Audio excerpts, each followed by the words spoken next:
Hello, friends, and welcome back to the Jank Tank, episode number 34. My name is Timothy Zaccanino. I'm going to be hosting today, and I've got both of the boys on the line. The whole gang's here. Christopher Sofsky, Teld, welcome back. I feel like we haven't recorded an episode with the three of us in like 2 months or something like that. Yeah, it does feel like it's been a little while, doesn't it? It feels like it's been a minute, and you also had to drag me away from Wind and Truth. I've been stuck deep in that for the last few days. Mm-hmm. Do you want to go on any sort of a Sanderson dialogue real quick before we get into this, or just So far, it's good. It's been really the prologue kind of tied a bunch of things together and recontextualized the something, and I think it was expertly done. And then I've just generally enjoyed it. It's been a lot of setup, but I'm really looking forward to it.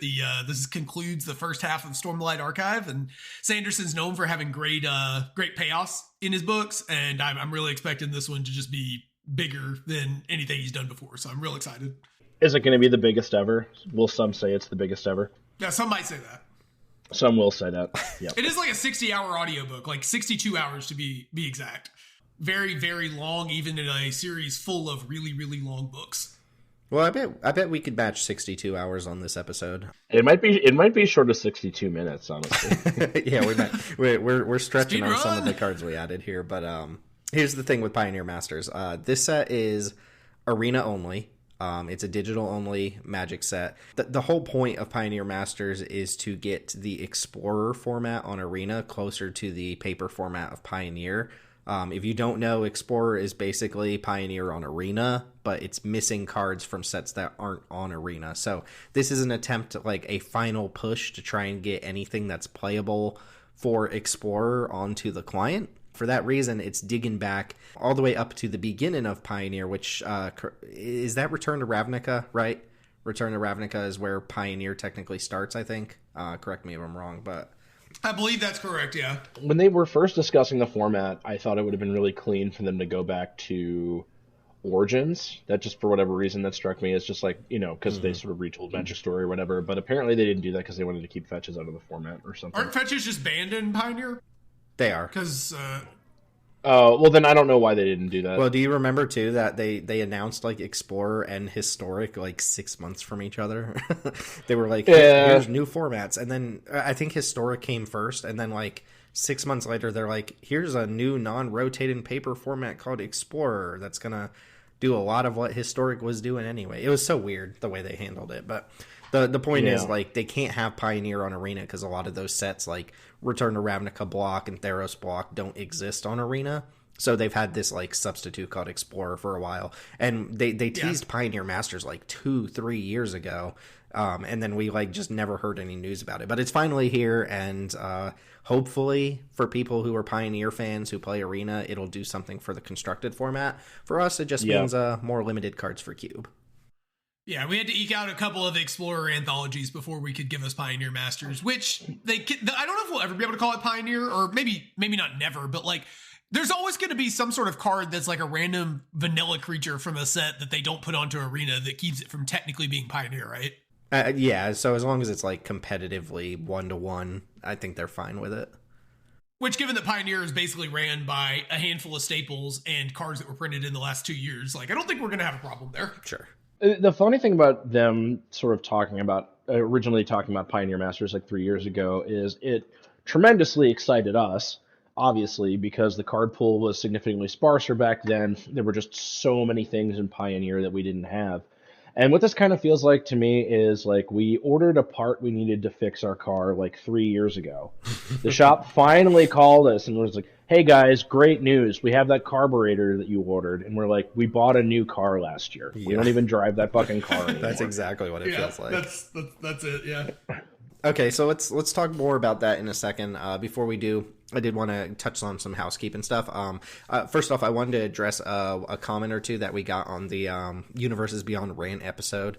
I heard a little bit of feedback that a couple people were not pleased that that was like a mainline episode. And while I maintain, and I think we would all maintain here, that the content that we went over was very relevant for Cube, even if we didn't talk about Cube specifically, that it could have easily been a bonus content episode. So I hear what y'all are saying. We got some I would say constructive feedback about that on YouTube. I got threats. You got threats. But that's probably more related to my personality. Than Save the else. receipts. Save the receipts. We'll dox those people on the internet. We will not be doing a peasant review of Pioneer Masters, so the next episode will not be that. There will be no bonus episode, mostly because there's not a lot to talk about for peasant. Maybe at some point that will get weaved into a different conversation. And then I just wanted to mention that I think we've got one more episode planned for 2024, which will be a review of the year, going over the sets that we talked about. Or the sets that we got on Arena and, some of the highlights and low points for 2024. So maybe we'll talk about some the Pioneer uncommons and stuff there. Oh, yeah, I believe we are going to do a peasant episode of the end-of-year review. I think that was the plan. Correct? Yeah, and I think Danelius wants to join us again for that. So we're going to have two separate end-of-year reviews. At least that's the plan. So one kind of big picture mainline cube, and then one that's focused on what happened with Peasant Cube this year, and we'll save some Pioneer Masters conversation for that. So with all that said, remember the best way to support Jank Diver Gaming and the Jank Tank podcast is to join our Discord server. Come draft with us, give us your feedback. It's a great place to hang out with like-minded individuals and talk about Cube, Retail Limited, all things Magic. Not a lot of Retail Limited conversation going on because it turns out Foundations absolutely sucks. So hopefully Pioneer Masters can change that. You can find links to our Discord server wherever you're listening to this podcast. We host a ton of scheduled events throughout the week, including our Peasant Cube on Saturday nights, the mainline Jank Diver Cube, which is going to be the focal point of today's conversation. We host those on Sunday nights. We have F&M style drafts on Friday where the players vote on a cube to play, and we have various guest cubes created by members of our server throughout the week. So there's always plenty to do in the Discord server. You can check out our socials on Twitter at JankDiverGaming, on YouTube at youtube.com/JankDiverGaming, and you can find Teld streaming on twitch.tv/Teld Talks, TELD Talks. No single card discussion for a set review episode, even if this one's going to be a little bit shorter, but big picture Pioneer Masters, I kind of already covered it, but I've been calling this Power Crept Masters. Like my anticipation level, like we're gonna have cards to talk about, right? And we're gonna have things to test out in the cube, but for the most part, we're talking about cards that were printed between 2014 to like 2018, right? Well, Ixalan is the first set that is like fully on Arena, I believe. So all of the sets prior to Ixalan, minus a couple remasters, are not on Arena. So the whole Theros block, the whole RTR block, Battle for Zendikar block, those have never been on Arena as draftable sets or collectible sets or anything. So this is trying to pick the best of the best from all of those sets. And what we're noticing is they're cards that are really cool and really nostalgic, but cards that really don't hold up in the context of sets printed after Throne of Eldraine, right? The big golden age of power creep that we've been in for the past 4 or 5 years. So a lot of what we're going to talk about here is kind of like a kill your darling situation where it's like, yeah, this is really cool. I remember playing with that, but is it good anymore? Probably not. The wild thing is it sort of feels like now that, everybody talks about Eldraine being this big bombastic set, and it probably was for like older formats in particular, but it sort of just feels like every set's an Eldraine to me now. Like, Duskmourn and OTJ this year were both just Eldraine like, revolutionary sets that just like massive power increases. Yeah. Duskmourn especially. I mean, how many cards have we had to reevaluate for Duskmourn? Quite a few. Yeah, Duskmourn was a wild set. I will say one cool thing going on with this set, since it's Arena only, they're doing rotating bonus sheets, like I mentioned. They did that with Shadows Remastered, and whether you play the limited format or not, this is just really cool for Cube because it means they get to just like throw a bunch of extra cards on the client, right? So this set has 3 rotating bonus sheets that are all going to be with the main set for 2 weeks. There's one with a bunch of Planeswalkers, there's one with a bunch of like instants and sorceries, and there's one with a bunch of devotion cards like the Theros Gods. No Grey Merchant of Asphodel to be seen anywhere, but that's fine.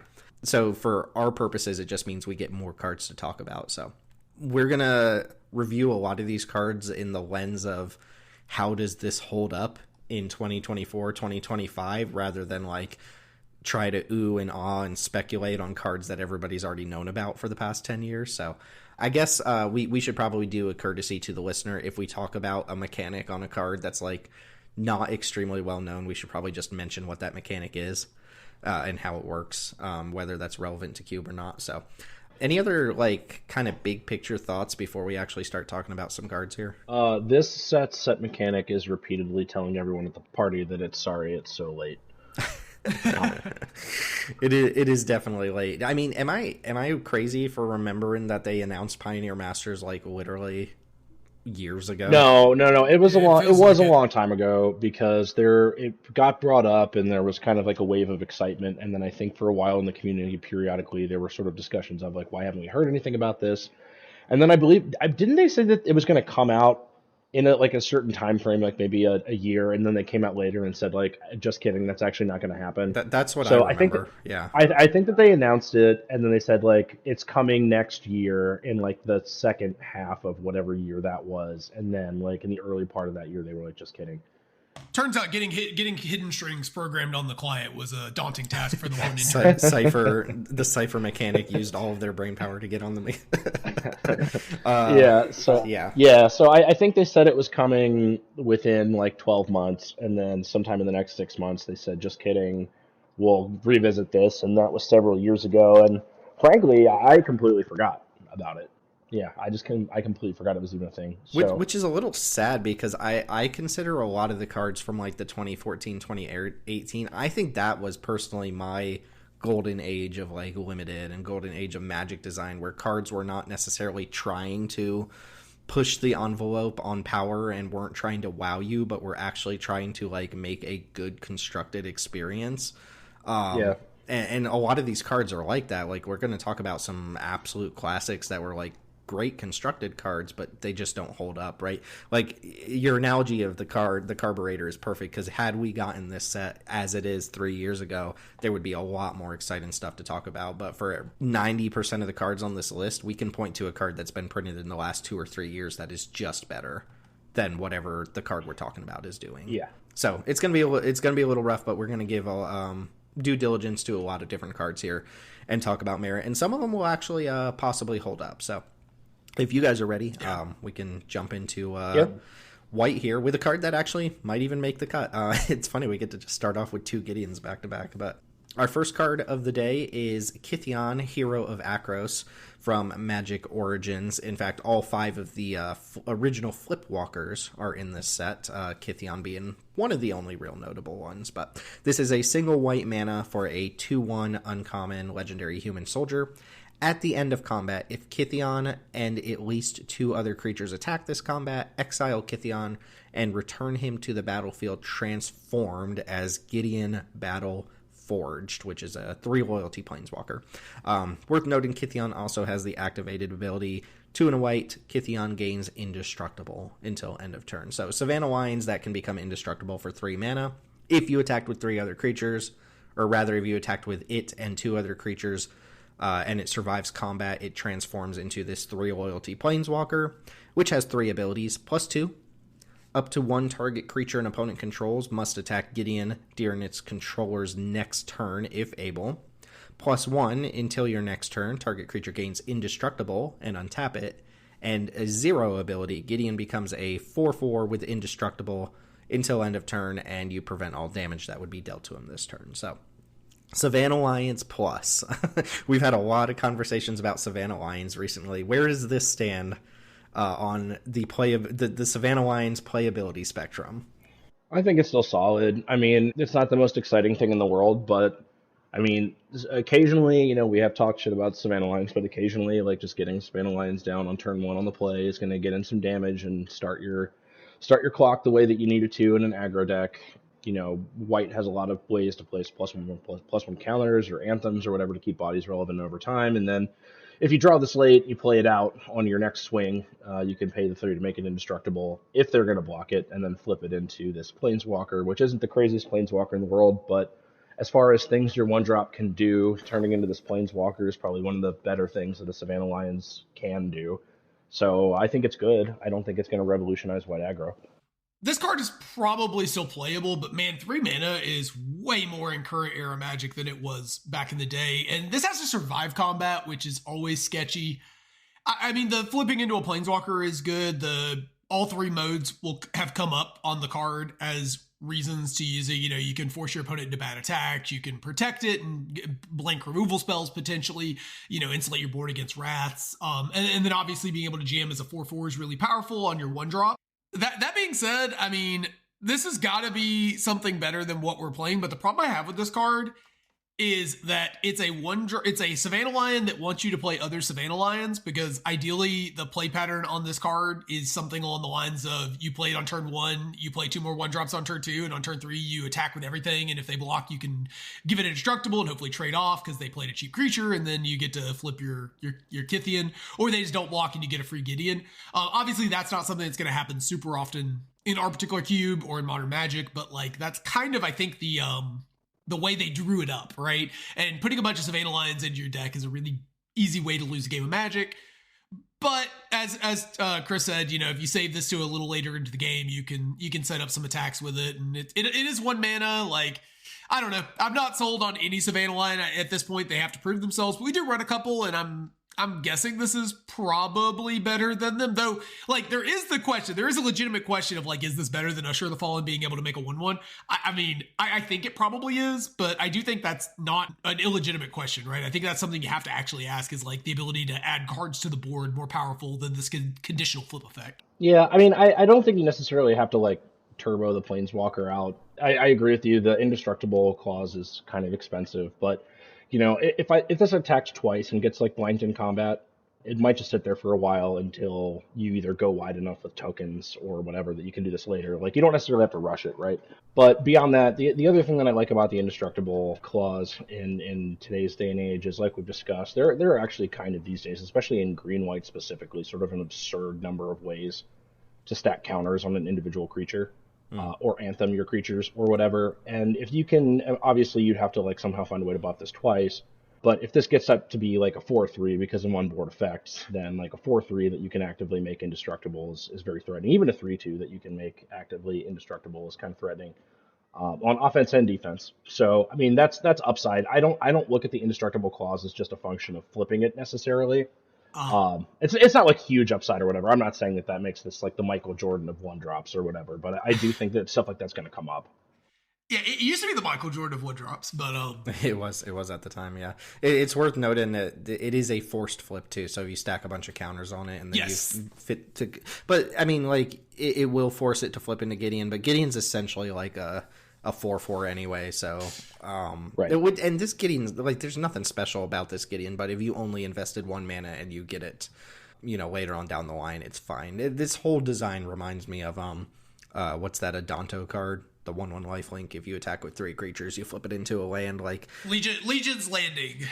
Yeah. Which it's obviously got the same like kind of end game to that, but that card just doesn't flip that often, and you usually have to throw away resources to get it flipped, which you often have to do with Kithian as well to get it flipped into a pretty mediocre planeswalker, but it is an annoying planeswalker. Like, it's going to make your opponent like scratch their head and kind of puzzle out how to get Gideon off the board while also still pressuring you somehow, but it is not just like a slam dunk, I win the game planeswalker if you transform this either.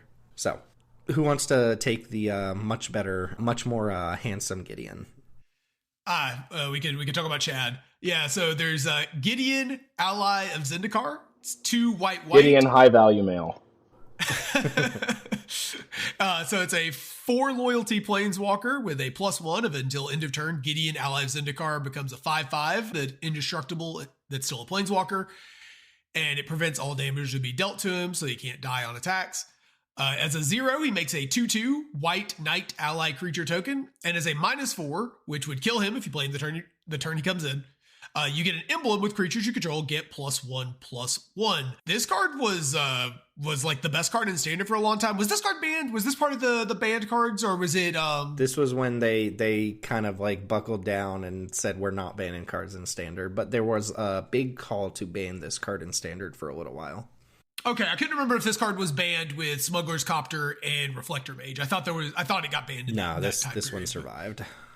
Yeah, I actually think as far as 4 mana cards go, I mean, we have a lot of really good ones, but this one's pretty good. This one might be one of the cards that holds up. Like, this card is a absolute engine if you can't kill it the turn it comes into play. If you're able to ever get the emblem and keep it in play, it's really powerful. There's a lot of synergies with anthems and making tokens. One of the white aggro deck and the decks that this is going to probably go in, their big problem tends to be you get Wrath back to the Stone Age, or your opponent just is able to take advantage of the fact you're playing small creatures. So I think this card holds up. I think it fits in. Like it's almost certainly worse than the Wandering Emperor at this juncture, but like that card is super powerful. But I think as far as your other 4-mana options go, I mean, it's pretty good. I don't know if Wear War Leader has actually been very good, so like there's a possible swap there. We can talk that off air, but I mean, I think this one's got a pedigree of enough that you probably have to try it. I think this card's probably still really powerful. I do too. I think this, I mean, I can see why, I mean, I wasn't playing Standard at the time, but given how good this still, like, if they printed this into a contemporary set, I'd be like, wow, this is a pretty powerful Planeswalker, I think. Especially considering, like, I mean, it's not, like, the value that you want necessarily, but if you're already really far ahead on board, just being able to play it, immediately minus it to make a glorious anthem that cannot be interacted with, it's pretty wild. I imagine in Standard was a pain in the ass too, because they could like do this multiple times, right? Like they could just follow up a Gideon with a Gideon, and then all of a sudden, I mean, like I said, given that I read this and I'm like, this is still a perfectly acceptable Mythic Planeswalker by contemporary standards, that tells me that, I'm sure playing against it in Standard at the time was like, what the fuck is this card? Well, you got to remember too, that era of Magic, your way to deal with Planeswalkers was to attack them or play like Hero's Downfall. There weren't like, it wasn't like incidentally every removal spell also hits Planeswalkers. It's like every black removal spell. You had one removal spell per format that was like designed to kill a Planeswalker, and that was it. Yeah, Jesus, this seems like it was probably one of the design mistakes of its time.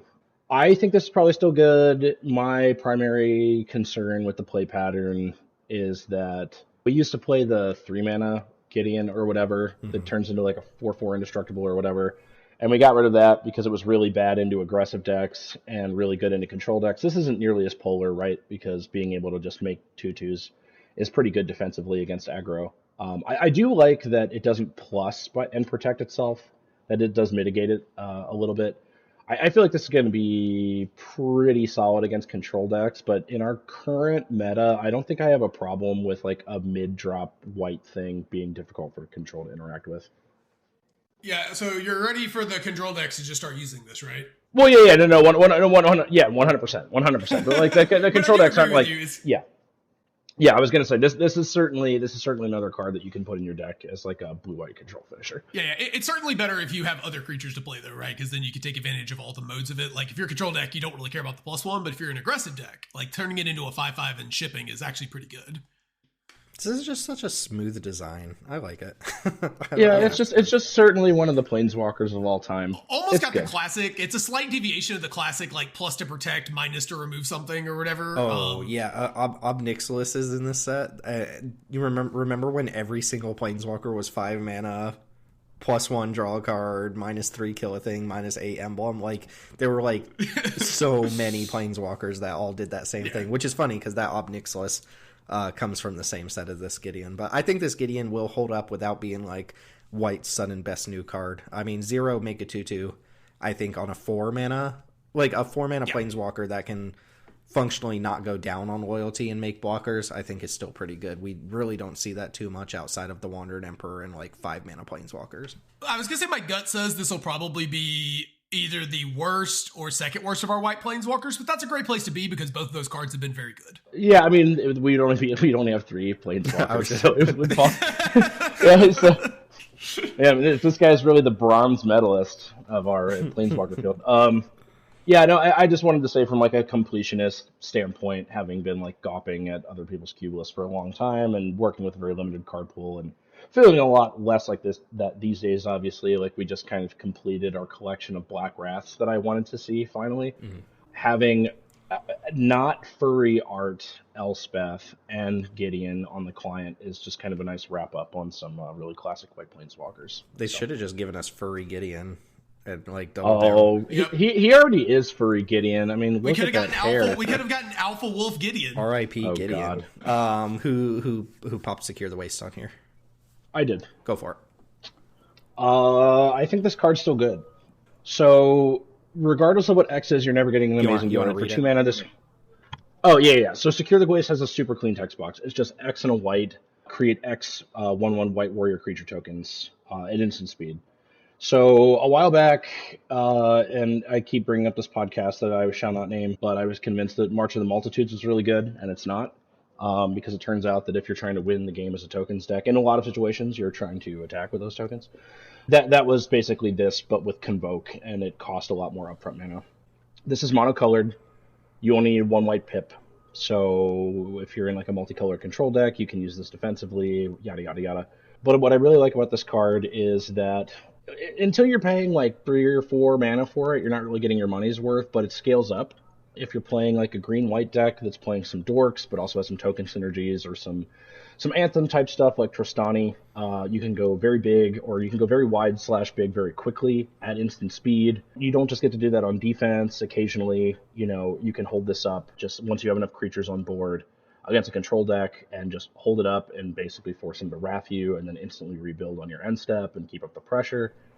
I think it has a lot of different applications. I don't think it's the most powerful card in the universe, but I do think it is one of White's more unique cards, and I do think that given the number of ways to make your board bigger, something like scalable and instant speed like this is actually an interesting card, and I'd like to try it. Yeah, turn 3 War Leader's Call, into turn 4 this is like a build your own Imperial Oath that comes stapled with a what is that card? A Lava Burst or whatever, the one that deals 3 to your opponent. Yeah, or just like an even more basic example would be like, you don't want to be playing this early, but if I'm playing like a black-white sacrifice type deck and I'm top decking and I've got like a sack outlet and something else, if I'm on like 5 mana and then like I can sack a creature to my Yogg or something to like draw cards until I draw this, and then I just make 4 creatures. Sometimes it just is going to make enough bodies. It's just going to be like the mana dump that you need, Sure, and your deck gets stalled out.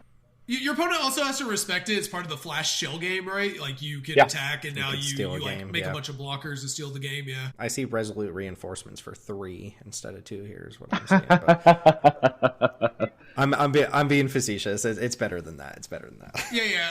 I had passed on this card initially, but talking about it, it actually kind of makes sense in the context of the Mardu spectrum, and to maybe a lesser extent, the sort of like green tokensy space. We don't really support that very hard, but there is some. Oh man, can you? Ooh. Okay. Bear with me, guys. So you go turn 3, Sandstorm Salvager. Into turn 4, Secure the Waste. We make a bunch of tokens. We pump the tokens up. Yeah, I think I'm with you, Chris. I think there's some potential to this card. It's not immediately apparent how good it's going to be, but there's a dream to live here. This is a card that I used to see in lists, and I thought about it. I've been thinking about it for a while, so I wasn't going to miss it on the list. It's possible that people will not put this in their decks. But I'd like to see, and I want to make very, very clear, I don't think that this is like immediate. I think that this is immediately like a C+ tier white card, maybe, which is not like a ringing endorsement of the card, but there is no other white card that I'm aware of that does this effect at this speed. And I think that it can offer a lot of good utility in a lot of different decks. One of my potential concerns with it is that this ends up in like blue-white control sideboards a lot, and then in games like 2 and 3, this just becomes a like, okay, well, I guess I have to attack into this, but I think my opponent's going to make like 5 1/1s and eat like most of my board. See, I was thinking the control mirror of like, all right, in step, I'll make 4 dudes and like. Oh yeah. Well, no, get fucked, Grixis. Blue-white's fighting back. But yeah, no, I think that this card is interesting and provides enough utility in enough different scenarios that I'd like to give it a shot. Yeah. Just looking at our white section, Intrepid Adversary, Regal Bunnicorn, Sky Knight Squire, Sanguine Evangelist. There are quite a number of cards that kind of pippity pop off with this. Warren War Leader too. Which I know you just mentioned is maybe not like sticking around, but I still think that this card's pretty good. Like right now, I don't know if people are playing it. We are playing Angelic Destiny, and one of the things that you can note is that if you have one of these tokens turn into a 5/5 flying first striker, that's like. Yep. Oh, there's Wedding Announcement too. I don't know if we noticed that. Wedding Announcement also anthems your board. That's not even talking about. We can obviously go on and on about different synergies with this card, but I think this is the kind of like glue card that I think is definitely interesting. I think this is a good shout. Mm-hmm. Yeah, and the only other thing that brought it to my attention, then we can move on, is like I said, there is, as far as I know, in Magic, there's another white card that does this, and in our white section there certainly is not, and we are arriving at a point where the card quality across the cube has really starting to scrape at about the top of where we'd like it to be ultimately. So now I'm kind of keeping my eye out more for like, okay, well, how can we find more effects that I think are appropriate to the power level, but are pretty unique compared to other offerings that the color has. And like, there's not another single card in our white section that does anything like this. Tim has also been mentioning looking for cards that can let you catch up, because like one of the problems in our cube is that once you're behind, it's very, very difficult. There are not a lot of catch-up cards. Most of the cards are just mustard. They're putting their foot on the gas. And this is the kind of card that, you know, again, you could generate a 2-for-1. You could get some blocks that let you win a race. Like there's ways that this card, because of it just produces so many pieces of cardboard, will let you kind of potentially get back into the game with the right setup. Mm-hmm. Yeah. Worth noting, there's a card called Grand Crescendo, which is not on Arena, but it's a white X to make X 1/1s at instant seed, but also gives your creatures indestructible until end of turn. So it's kind of like a scaled up Secure the Waste with a bigger effect, but also charges you an extra white up front. I think it's from ancillary. Right? It's certainly worse, but it's from like an ancillary commander product, so doesn't see a lot of play in cubes, I don't think so. Chris, I want you to talk about our first blue card here. This might be I see Teld's note underneath this. This might be a point of contention for some of us here. Okay, so this is Jace Vryn's Prodigy. So for those of you that don't know the card, it's 1 in a blue for a legendary. It's a legendary 0/2 human wizard simp. You tap to draw a card and discard a card. If there are 5 or more cards in your graveyard, exile Jace Vryn's Prodigy, then return to the battlefield transformed under his owner's control. Sorry, I'm getting over some illness. I'm a little nasal. Jace Telepath Unbound is 5 loyalty, +1. Up to 1 target creature gets -2/-0 until your next turn.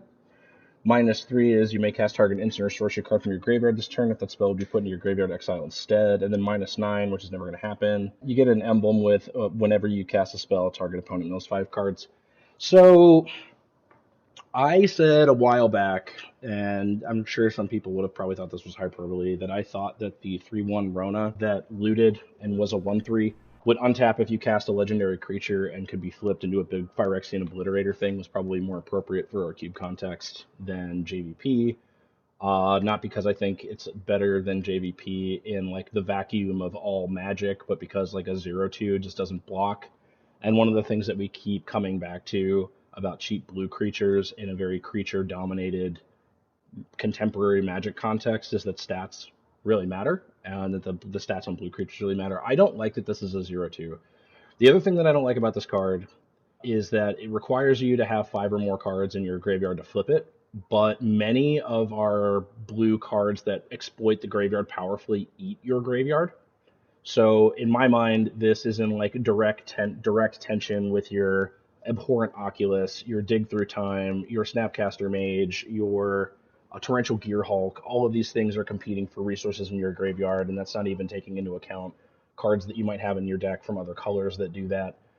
I think that people are going to want us to test this card because it's such a classic. I think that my co-hosts are probably going to want to test this card, and I'm okay with that.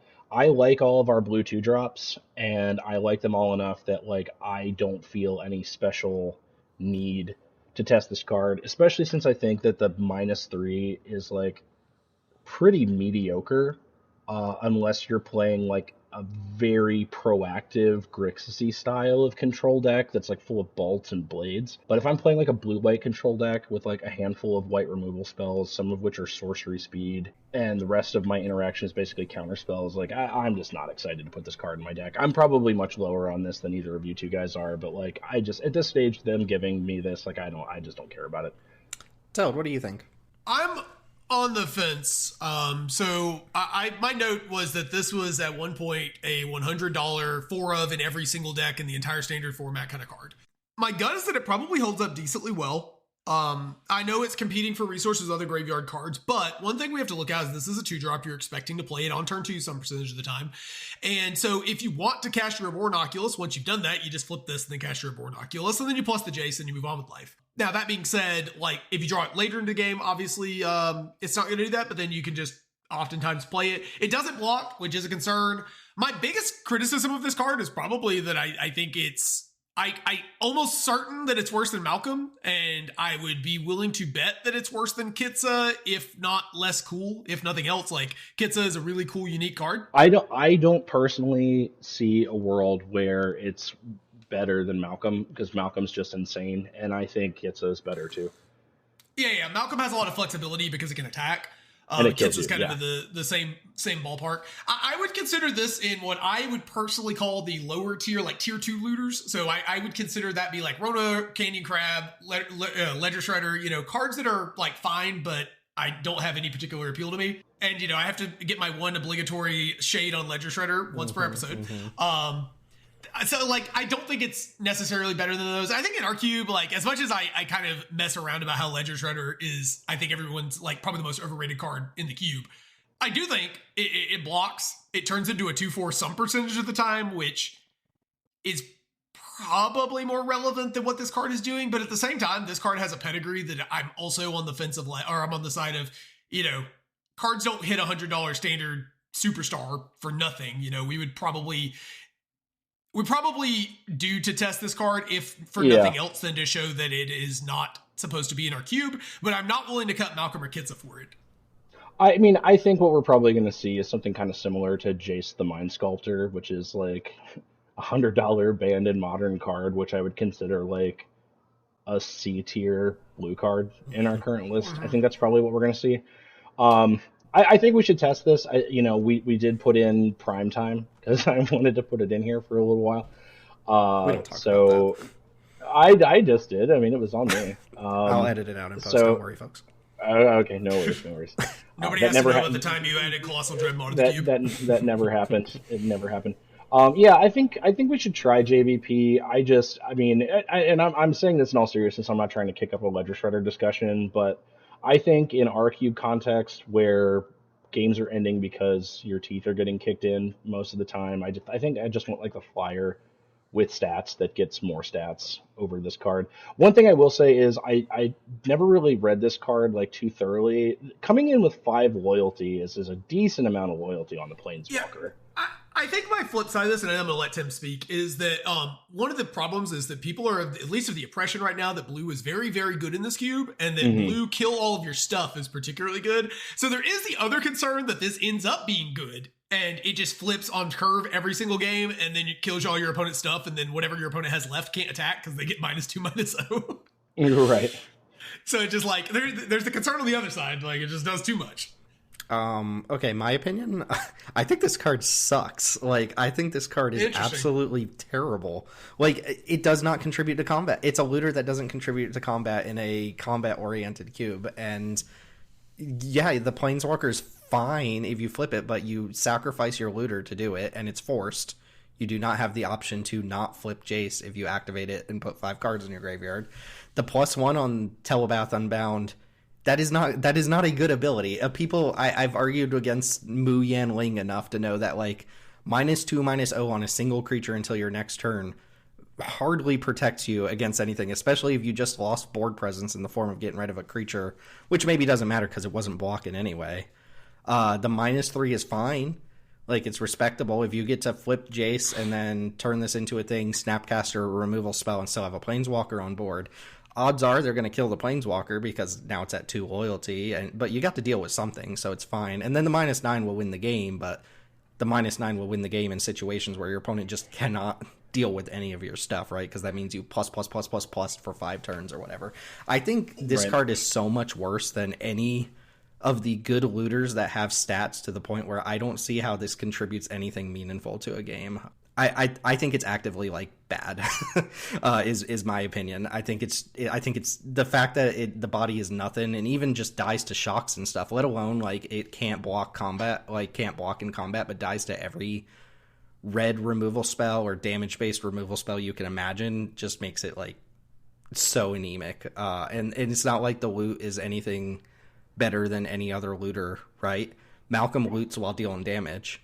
Malcolm loots while killing you.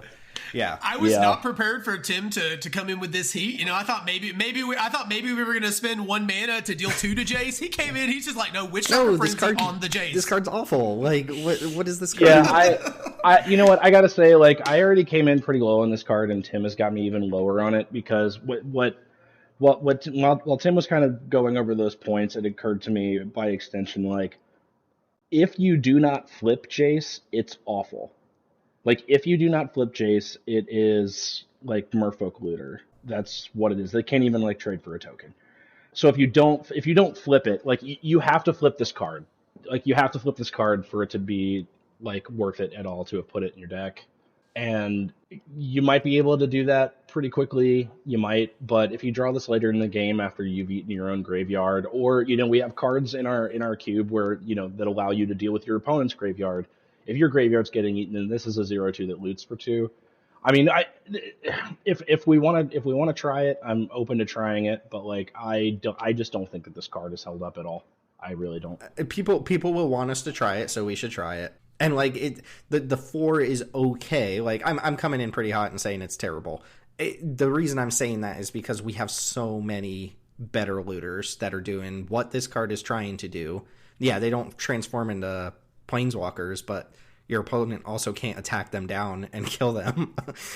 the other looters we have access to, we're at the point with looters where we're cutting good looters to play other good looters because they keep giving us good looters. This is not a good looter. This is a fine card. And yeah, like, the Planeswalker's going to get carried away with a game where your opponent's mana screwed and isn't doing anything or applying pressure to the board, but like, I don't know. I don't see the back half as a particularly powerful card or a great reward for putting up with the complete nothing card that is on the front when you could be playing one of these other looters that we have instead.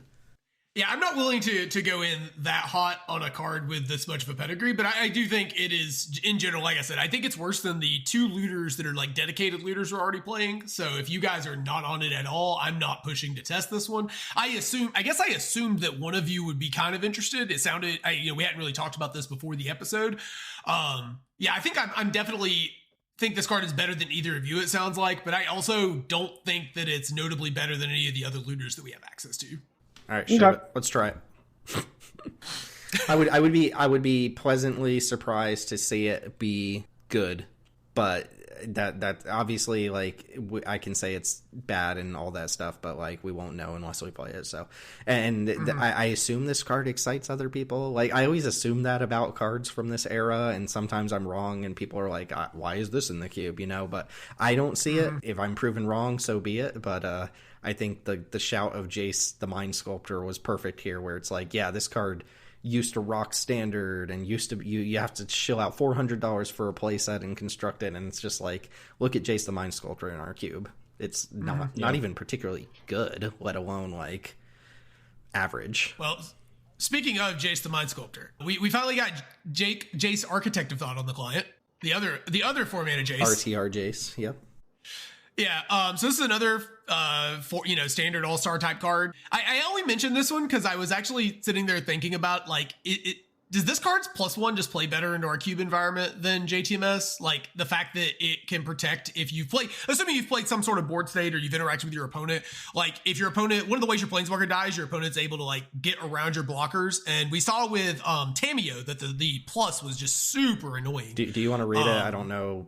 So I'm assuming there's some listeners out here who don't know RTR Jace Architect of Thought.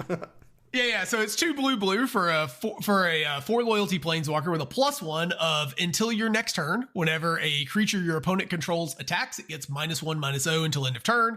-2, you get to reveal the top 3 cards of your library. An opponent separates those cards into 2 piles. You put one in your hand, the other on the bottom of your library.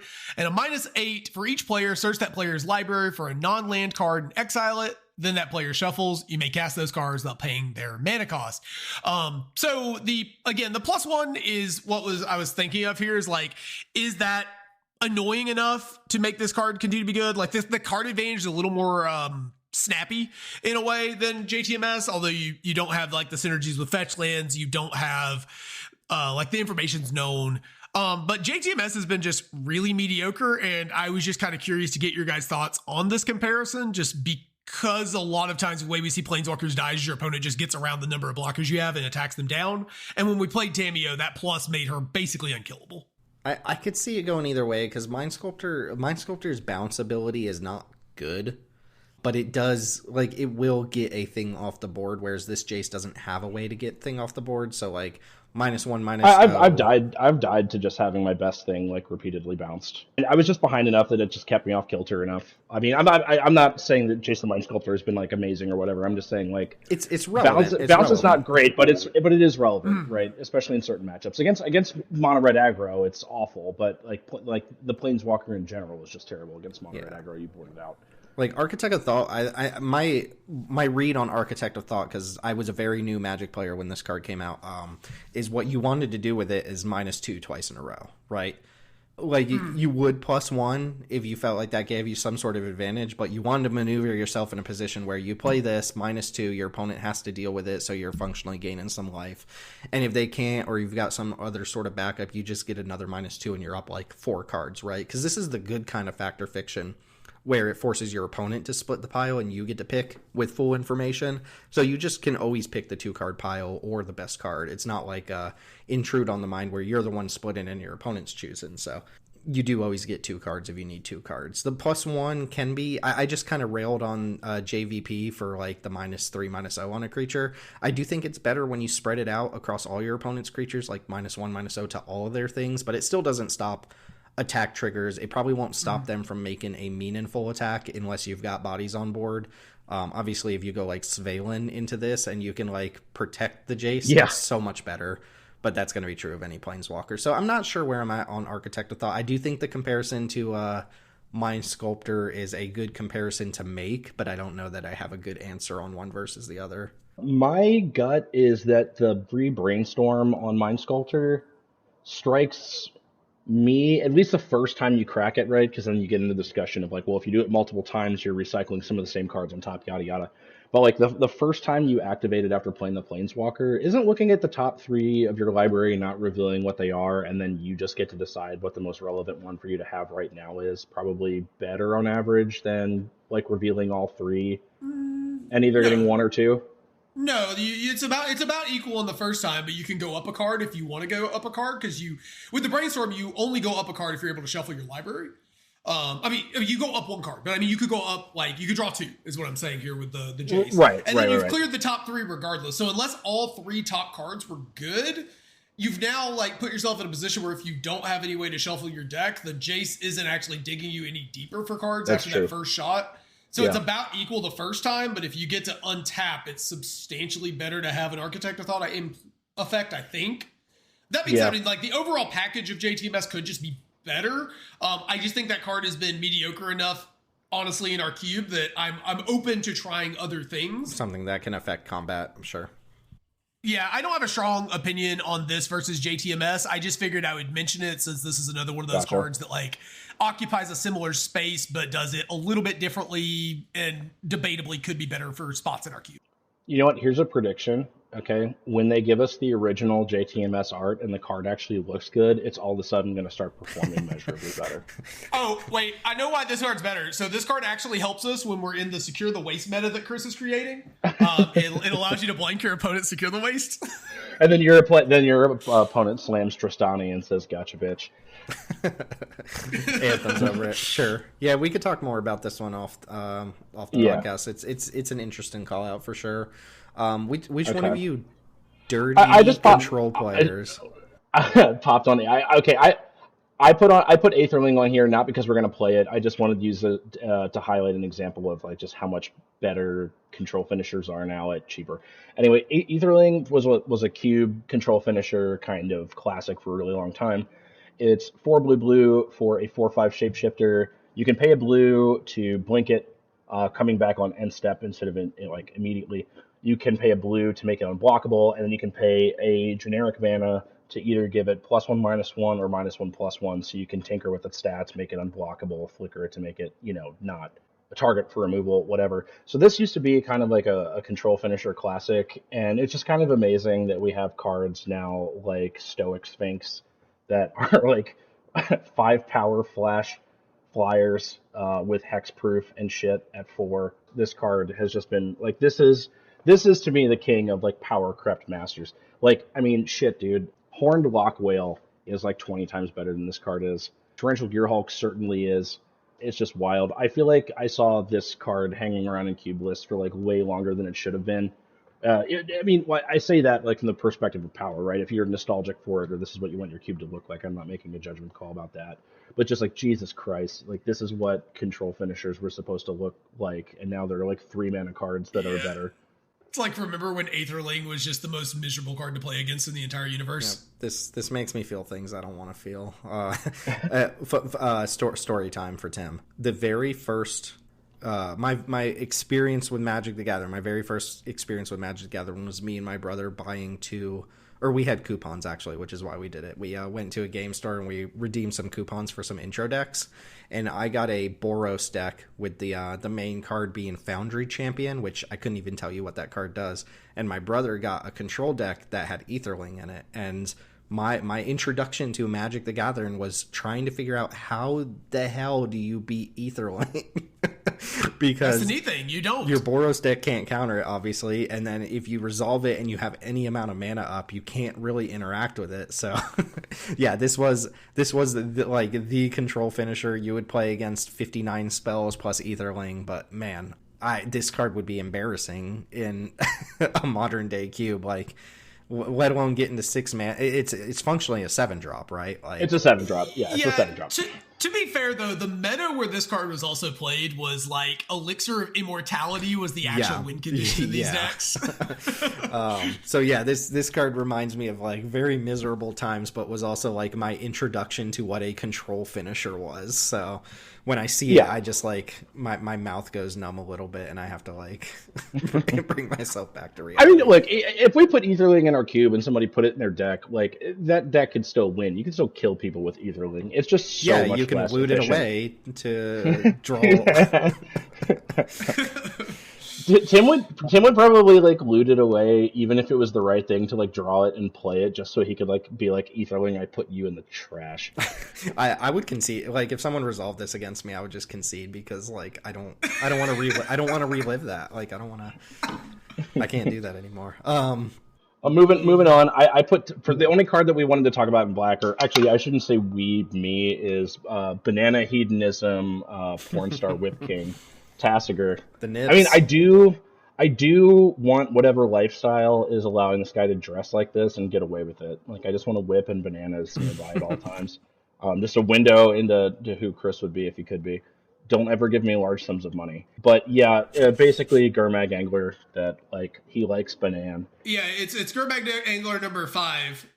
Like, when you need a 5th copy of Gurmag Angler. It's not for us. If the activated allowed you to mill 2 cards and then return a non-land card of your choice to your hand, I still don't know if it would be particularly good these days. I mean, it would still be that would be strong, but for 4 mana. Yeah. What I'm saying is like that would be. I think that would be within a reasonable power level, maybe. But the fact that you don't even get to pick is like, yeah, this card's time has passed it by. You know what's funny is comparing this card to Nethergoyf or Necrogoyf? The MH3 Goyf, which is like by the time you could cast Tassiger as a 1-mana 4/5, that card just is a 1-mana 4/5. That's true. That's so fucking true. You don't have to exile anything from your graveyard. You get to attack with it right away. So, but you can't pay 4 off-color mana to mill 2 cards and then have your opponent give you your worst non-land. You're right. Do you guys want a fun Easter egg? Sure. Here, I'm gonna throw up the art for so in the lore, Tassiger from Fate Reforged is like the leader of the Silumgar, but in the altered timeline, Dragonlord Silumgar like despises Tassiger and like took his throne. And let me throw up the art real quick. If you look at the art of Dragonlord Silumgar, he's wearing Tassiger as a chain around his neck, on his necklace. If I remember right, Tassiger caused the con fall, so like Tassiger is the reason that the dragons were able to beat the cons in the alternative universe, if I recall correctly. Something like that, yeah. And so like then he ends up being jewelry for Slimgar. Just super baller to wear your enemies as jewelry. Yeah, many humans have done it over the years. Yeah, nice little lore tidbit there. That's it for black. I mean, What was there even anything like? I could go do a second Not pass. really. Like the Doom No. Blade of the set was I looked. ultimate price. There was ultimate price, and then there was the 3 mana. If you played 3 different colors of mana, you draw 3 Painful cards and lose Truth, 3 sure. life. Which is, I mean, again, we weren't very high on Knight's Whisper, so I don't know why we'd be high on like the 3 mana draw 3 version. And there's Read the Bones in here, yeah. Which Bloomborough even has a strictly better version of Read the Bones that we would never talk about. So Yep. So yeah, okay. I mean, again, with the whole like cards that used to be good then aren't particularly interesting these days. Red actually has a decent amount more to talk about here. So the first one, I'm not sure where I land on this, but in the interest of picking out cards worth talking about, I landed on Legion Loyalist, which is red mana for a 1/1 Goblin Soldier. It has haste, and it has Battalion, which means it gets some sort of trigger if you attack with 2 other creatures and it. In this case, if it attacks alongside 2 other creatures you control gain first strike and trample and can't be blocked by tokens this turn. So I pulled this out because if you remember our Foundations conversation when we were talking about Kellen, we're still kind of in one of the areas of our cube that could still use improvement. You know, you talked about how we locked up Black Sweepers this year, but red 1-drops, I think. Red 1-drops are certainly like a spot where we will take anything that would obviously be good, and we've got 2 to talk about here. This one is not as obviously good to me because it does nothing without Battalion. It's just like a nothing card without Battalion. Even with Battalion, this is often going to die. But do you think there's anything here to like the swing out, give everything first strike, trample? Like the tokens thing does come up every now and then, but is not something you really read into very much with it. This doesn't get there for me. I don't think so. Yeah, you need your cards to pull at least a little of their own weight, and if they're not going to do that, they need to be really synergistic. So something like Monastery Swift Spear or Soulscar Mage, we run those, but those become so powerful if you're running the like prowess spells deck that they're worth the cost of entry. This requires more setup than either of those cards to be able to attack, and the payoff is honestly kind of worse in most cases. If it give a power bump, that would be like a +1/+0, that might be something. Mm-hmm. That might be some. Yeah, this feels like a 1-drop that you're not supposed to cast on turn 1.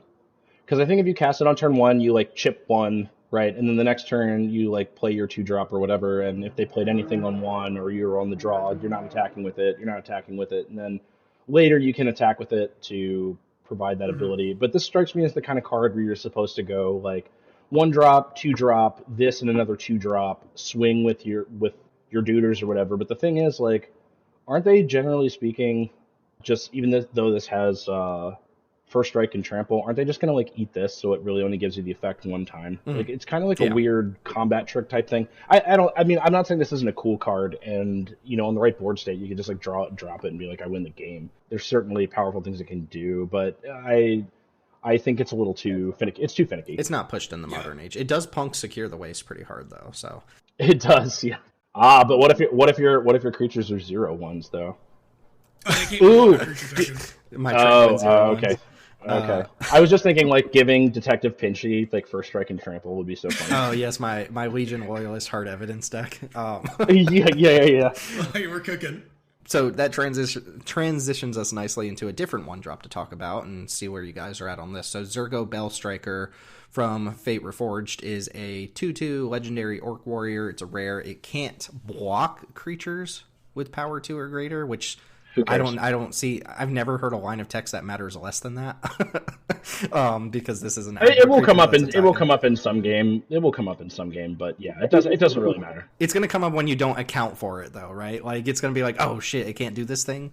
Yeah. There's absolutely games where you need to be able to block with your creatures so that like your damage source can keep getting in or whatever. Like it doesn't matter often, but when it does, it's going to be miserable. Yeah. This card also has Dash for 1 and a red, and Dash means you can pay that cost, have it come into the battlefield with haste, and then it returns to your hand on the end step if it's still alive. So a little bit of Ragavan action going on here. So, I mean... OG Ragavan. The OG Ragavan. Where are we at on... I know we're not... Like, we would never pay red for a 2/1 these days. Where are you at on red for a 2/2? I think Zurgo's still decent. I think we should play it. You can put this in your cube and it will probably do something, but what are we But my question is honestly, what one dropper are you cutting from this cube that's better than this, or that's worse than this rather? Like, I would find a cut somewhere in some other section to go up a one drop to just try this. I guess I don't know. Like, I don't see the appeal. Like, this is bad Isamaru, and Isamaru is just like. Oh, I disagree. I disagree that this is bad. Well, I think it's very different, right? It superficially doesn't seem different. Isamaru is different from this because Isamaru being a 2/2, like the reason Isamaru holds up is because of White's ability to augment its creatures, and starting with +1 toughness versus Savannah Lions keeps it in that range where it can attack into what your opponent's doing for longer as you continue to augment it, right? This is the red Isamaru insofar as red doesn't do that, but red oftentimes what it's trying to do is sometimes you're making attacks where you're going to lose creatures and get people into burn range or whatever, and all you really need to do is like present more damage now. So the fact that I can draw this as I can either play this as a 2/2 on turn 1, or if I draw it later, it's a 2/2 haste for 2, like modally speaking. I think that that's where the value is. I'm not going to sit here and tell you like this is like a groundbreaking one drop by conventional standards anymore, but the fact that I can like top this when I'm trying to get over the finish line and just hurl it at your face, and you're going to want to put your blockers in front of my better stuff that I've already played, like I think that there's value in the fact that it has dash. I think it makes it substantially different from Isamaru.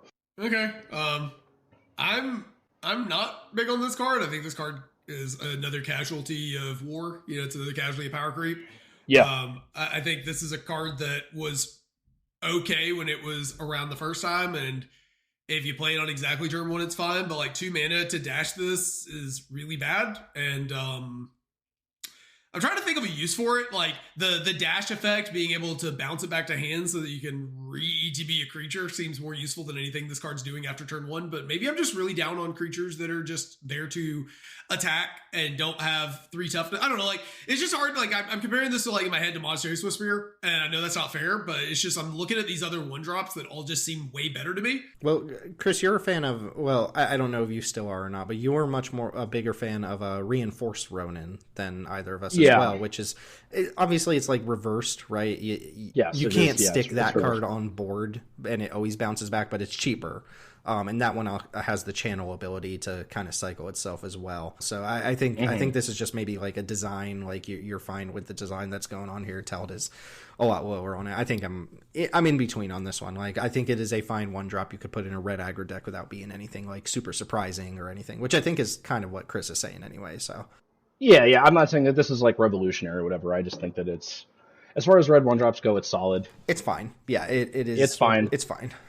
It's a classic. I'd just like to put it in the list for a little while. If it doesn't perform, it doesn't perform. I think, off the top of my head, like, you know, just to sort of like touch on what Teld is saying, you know, I think that this is definitely, in terms of the way that our red section and a lot of red sections are designed, like just worse than the prowess one drops. Mm-hmm. And I think it is a damn sight worse than Kamana Faces Kakazan, but I think Kamana Faces... I'm going to make a hyperbolic statement here. I think Kamana Faces Kakazan might be my favorite red one-drop of all time, outside of, like, Ragavan, which is not my favorite. It's just absurdly powerful. Mm. I think Kamana Faces Kakazan is insane and widely overlooked, and I think it's way better than Zergo Bellstriker is, but I think that this is a good red one-drop. I'm going to try it.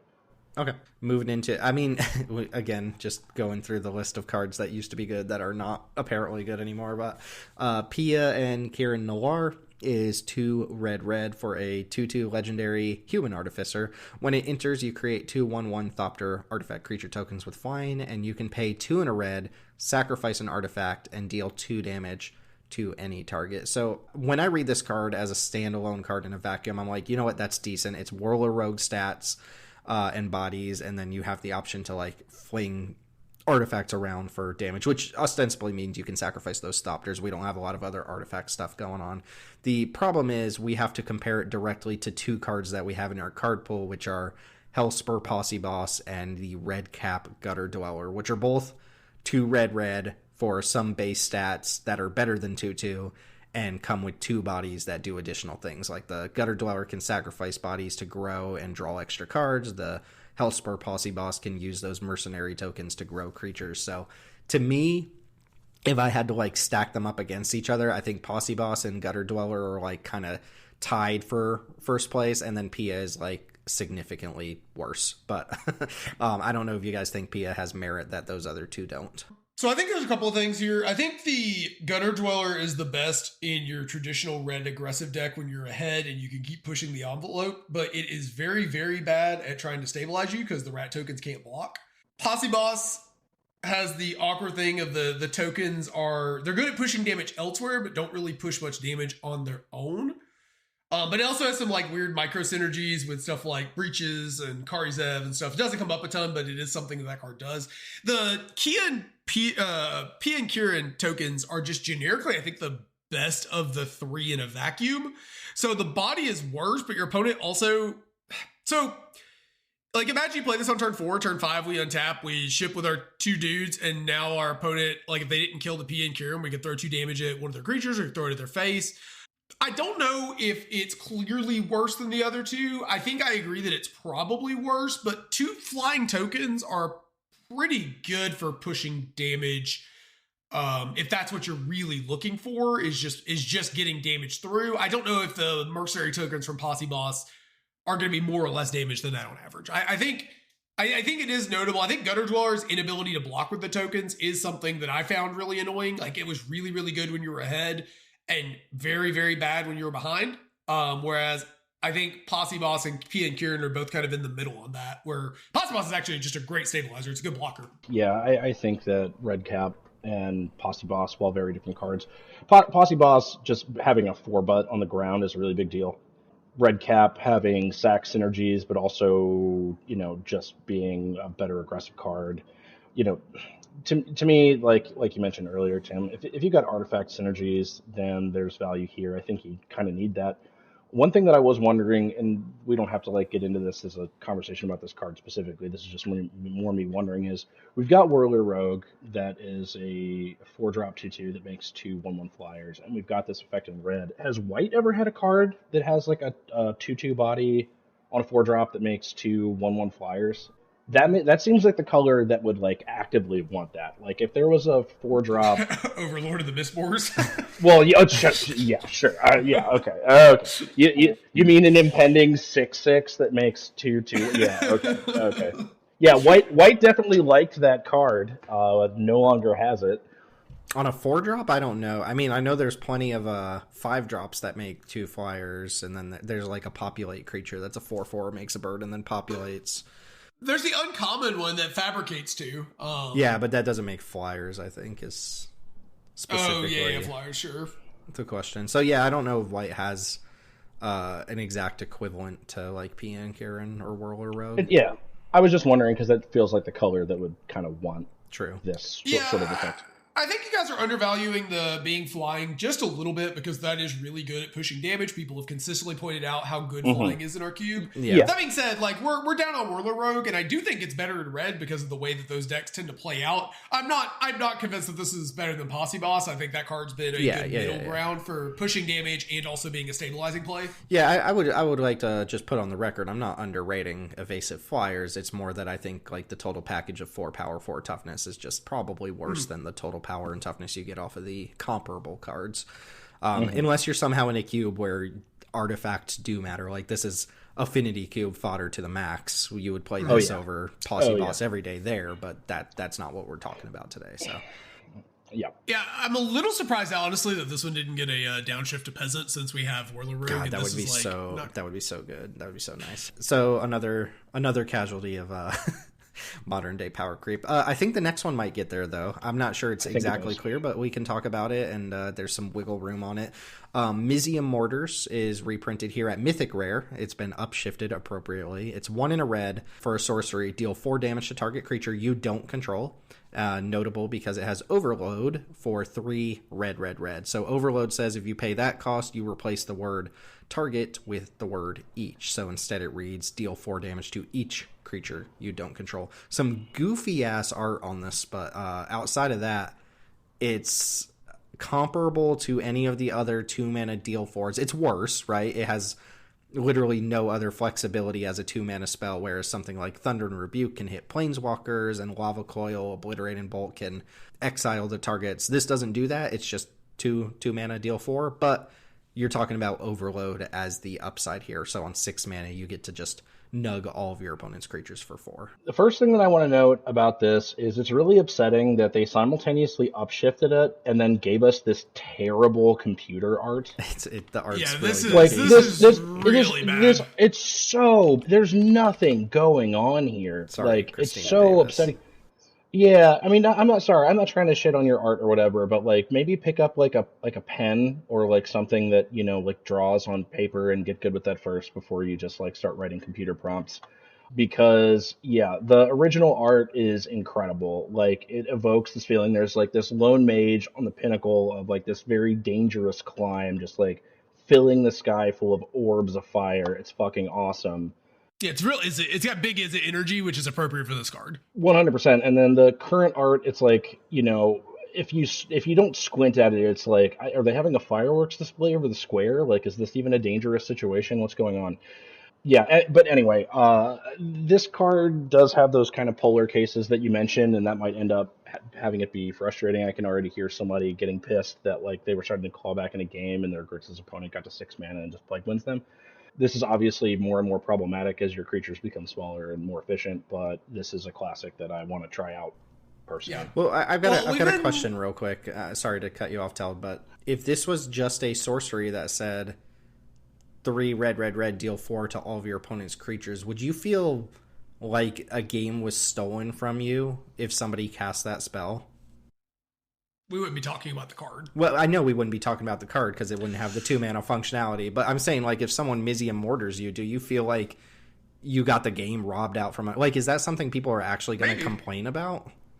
Probably. Yes, they will. I think because they're free rolling it on their 2 mana spell. Is that the this wasn't supposed to be a wrath? I think it'll be even simpler than that. I think whoever loses to it, if they're like a salty player, is going to be like, "Why are you guys running Plague Wind?" Like they'd be pissed if we put this in here. Yep. They'd be pissed if we put this in here as the second half of the card, even if that card was bad. This is basically just Sunfall. Yeah, we will get some we will get some complaints about this. We will get some, even if this just was the 6 mana card, we'd get like, why is this in the cube? I just got Plague Winded. Because the reality is that if you're playing against anybody who's not playing green, like this is kind of Plague Wind, right? With a removal spell on it. Yeah, I mean, the thing is we've been looking for a card that would allow more red control space, because right now, like, red usually ends up being the splash color in the sort of Jund or blue or like Jeskai control decks. And I think this is a good reason to want to have lots of red mana in your control-y deck. I think it's also good for the aggro player, where sometimes you feel like you get in those spots where you're like, all right, I guess I'm on 0 outs, but then if you've got 6 mana in play because you flooded a little bit, you top deck this, maybe it opens up an attack for you that your opponent thought they were stable in. Is that going to make people mad, including myself? Absolutely. But like, I think having that sort of extra flexibility for avoiding flooding is something I would like to at least try out. And I think this card is, I think this card's a classic, and like I do think this card might have just gotten better over time because creature butts have gotten kind of smaller as the game's gotten more efficient. Maybe. Yeah, I could see it. I mean, there will be matchups where 4 damage does not clear off all your opponent's creatures, but it should for the most part. No, and if you're an aggressive deck in those spots, right, the 4 damage might open up spots where now your opponent has to trade with your Zergo Belge Striker and they lose their Vorinclex or something. The problem is your opponent's going to have Screaming Nemesis and Boros Reckoner in play at the same time, so don't worry. That's why you draft those cards. We're getting there, listener. No, you're gonna cast your Mizium Mortars overloaded, you're gonna attack, and then your opponent's gonna cast their Secure the Waste, but they timed it poorly. And that is actually something that I wasn't really considering, because I was thinking about this more as like a mid-range card, or maybe like a Gruul card. But I think that this does, even though you don't really want to get up to 6 lands over the course of the game in a red aggro deck, sometimes it's going to happen. And having this be a 2 mana deal 4, which we've established, we think are generally speaking more valuable than 2 mana deal 3s that can go face just for pushing damage. If you do have a Mizium Mortars in your deck that you need to draw something really effective off the top in order to win the game, and you draw Mizium Mortars, you've been flooding a little bit, and it's like, okay, you can basically clear out your opponent's board and push through with your prowess creatures and win. I see value in mono red aggro here as well. Yeah, I've been in the market for a red sweeper. I keep mentioning Burn Down the House as a card that I think fits the context of our cube, but this is kind of, I mean, sure, maybe it's a little more tilting because it's just Plague Wind some percentage of the time, but I don't know. I've played against and with Mizium Mortars enough to like not really personally feel like when it's overloaded that like someone just like did something unreasonable. But yeah, I mean they could have cast Inferno Titan, like sure. So yeah, I think this actually slots in pretty nicely, and I do appreciate the rarity upshift for the purposes of the limited format, though it is going to charge our people a Mythic Rare wild card. So, sorry, I just needed to bring something up. So Tim said he was in the market for a red sweeper, and maybe it's because I've been to Turkey a couple times. But like, I immediately pictured Tim with his like giant beard, like in the Grand Bazaar, like shuffling in between people and like picking up like red sweepers out of like baskets and like shouting at merchants and like haggling and then like tossing it back in the bucket and like clicking his fingers at people. And like he goes to the bazaar every Sunday and he cannot find the perfect red sweeper. The mythical rare good red sweeper. Oh my god! Yeah. Just take your god here and be happy. Oh, okay. So Perforos, God of the Forge, 3 in red, legendary enchantment creature, god Chad, 6/5, indestructible. As long as your devotion to red is less than 5, it isn't a creature. Whenever another creature you control enters, it deals 2 damage to each opponent. 2 in a red, creatures you control get +1/+0 until end of turn. So this is not a card we're going to play. I just wanted to bring it up and say that I'm happy that it's on the client. My brother a long time ago got me a signed by the artist copy of this. If memory serves, yes, I believe it was signed by the artist, just because this card is one of the first cards that really captured my imagination. See my earlier comment about having a Markov deck. I was like, oh, well, if I have this in play, then everybody's just going to die because I'm going to keep casting vampires, making vampires. Probably not actually a great card for that deck. But yeah, really like the card. And I think depending on your design goals, that if you're designing in the Arena Cube environment, if you're doing like an enchantments theme, or there are a bunch of spots where I think this could be a cool cube include depending on what you're trying to do. Also, the art to me is very classic. So just want to bring it up. It is very cool art. I'm going to mention that, like, obviously this card is not a competitive card. However, it also is a card that I definitely have spent some time being like, okay, now how are we going to, we're going to cast this and we're going to Hordling Outburst and it's going to be great. We're going to do 6 damage to their face. Like, this is the kind of card that, even though it's bad, I think this is the good kind of bad. This card was never good at a competitive level, but it always got you thinking about how you could exploit the fact that you now had just a double impact trimmers in play. That was indestructible. Yeah. It turns out War Leader's Call kind of does what you want Perforos to do, even though it's obviously a very different card. But I just want to take a moment to appreciate how absolutely freaking cool the Theros gods are. Like the original pantheon of Theros gods, they were the original gods in Magic. Like, and I'm a Theros boy through and through, so obviously I'm nostalgic for the gods. But yeah, Perforos is such a sweet card. And hey, if you want to talk Commander for like 2 seconds, like of all of the red cards that exist in Magic, I bet Perforos is in the top 5 red cards that have ended EDH games, because it's still to this day like probably one of the 5 like most important red casual EDH cards. But I'm only going to say this now because I've mentioned how much I dislike Commander a bunch, but I have been itching a lot lately to actually play some Paper Magic, and it turns out the only people that are still playing Paper Magic are Commander players. Yeah. So I might end up having to make a Commander deck at some point just so I can go physically shuffle up some cards. I'm going to try. If I do, I'll build some sort of budget deck, but I may get forced back into playing a little bit of Commander if I want to actually physically play Magic the Gathering. That's what you got to do if you want to play Paper. Yeah, I don't think we mentioned any of the other gods on this list. None of them are even remotely playable. So, remember when Thassa, God of the Sea, was the best card in Standard? Thassa was a sweet one. I still look at that card and I'm like, wow. Like, I just look at the gods and I'm like, wow, these are so cool. Green has a decent number of things to talk about. Looks like somebody slotted in Experiment 1 here. I assume that was Chris. Fine card to talk about. Yeah, so we used to call Pelt Collector Experiment 2, and then we got that card in Neo that's basically like Experiment 3. We have Experiment 1 now. We talk about this off air. My perspective is, like, if you really want to, you could basically have like an aggro deck in every single color in your cube, and I don't think that's necessarily a good idea. Unless that's specifically what you're going for. Like, I don't really want to push like green aggro, but it's notable that with Experiments 1 through 3 on the client now, and then having cards like the Detective, what's it called? Sharp-Eyed Rookie, and Quirion Beastcaller. Like, you could insinuate a very proactive, cheap green deck into your cube that's all about just like slamming small creatures on top of other creatures and having them sort of collectively grow into big threats.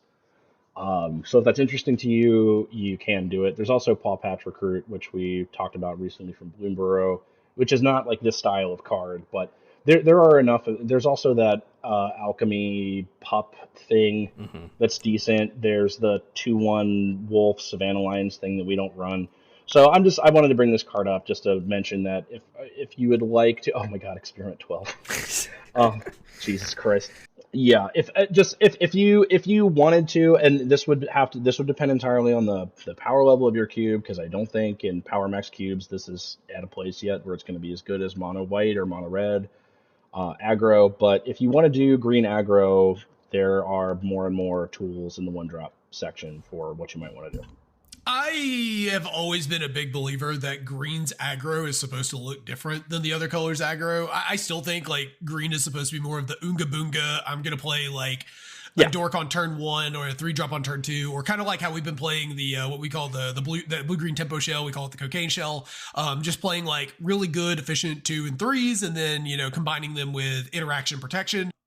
I think those are all more effective uses of green's design space than trying to jam in a traditional aggressive card into green.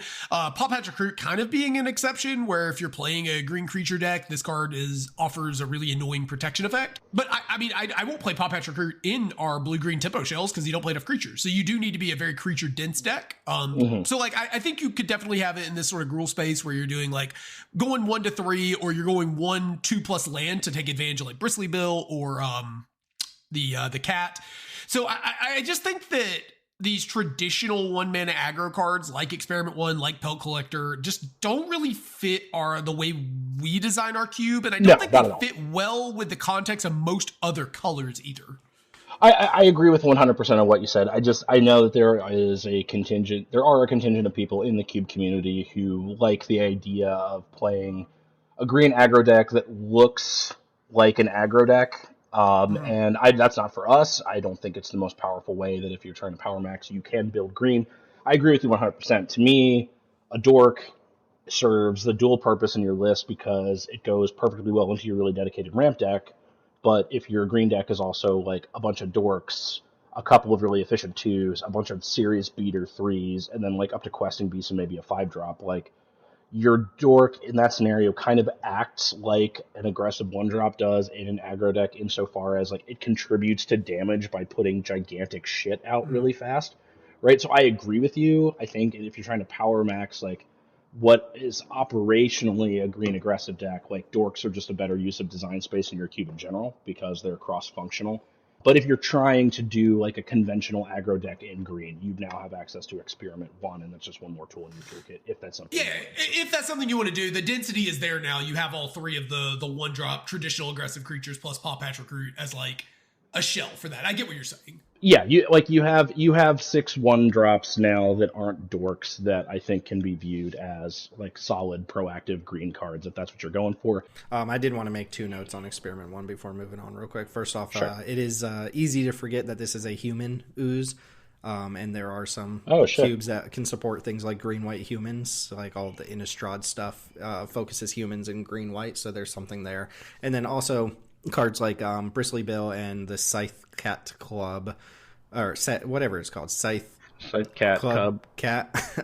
Yeah, that one. Plus all the other proliferation of like +1/+1 counter stuff does make this probably more interesting in people who are trying to like maximize the +1/+1 counter identity with things like Tumblewag and things like that. So that's true of all of the Pelt Collector style cards. Actually, it's that's true. not true. Not to mention Bloated Contaminator. Like we used to joke around with Proliferate on it, like didn't matter at all. But I mean, this into Bloated Contaminator is actually like a kind of scary. Kind of gnarly. Yeah.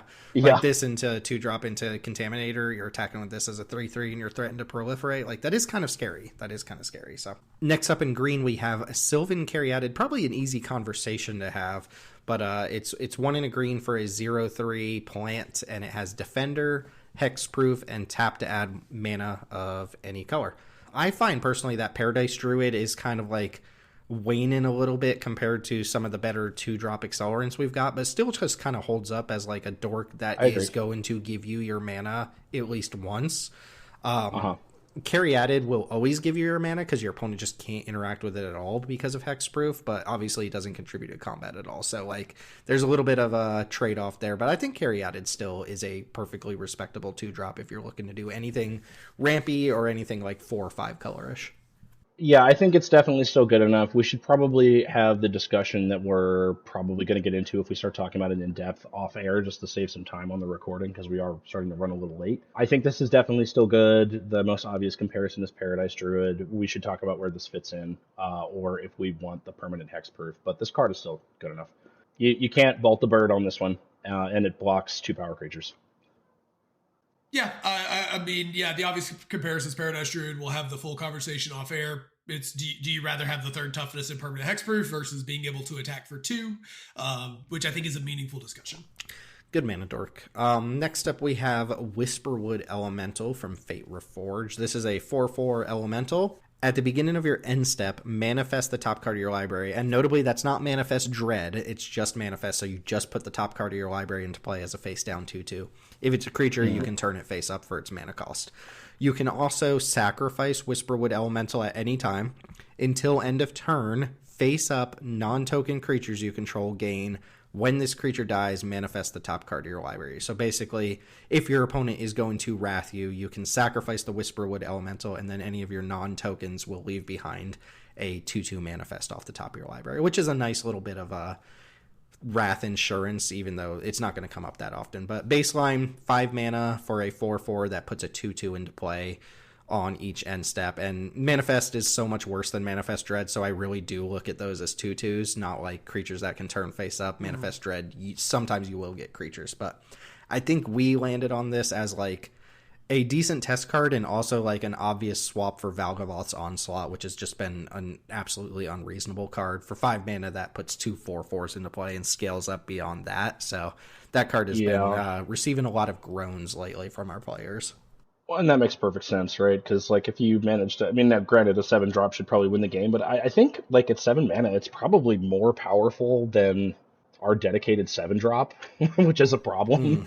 Because our dedicated... I mean, you have to cast it for 7. That card's really good at 7, and this being scalable and arguably stronger than that at 7 is kind of fucked up. Yeah, God forbid you cast a Nissa who shakes the world and untap with it.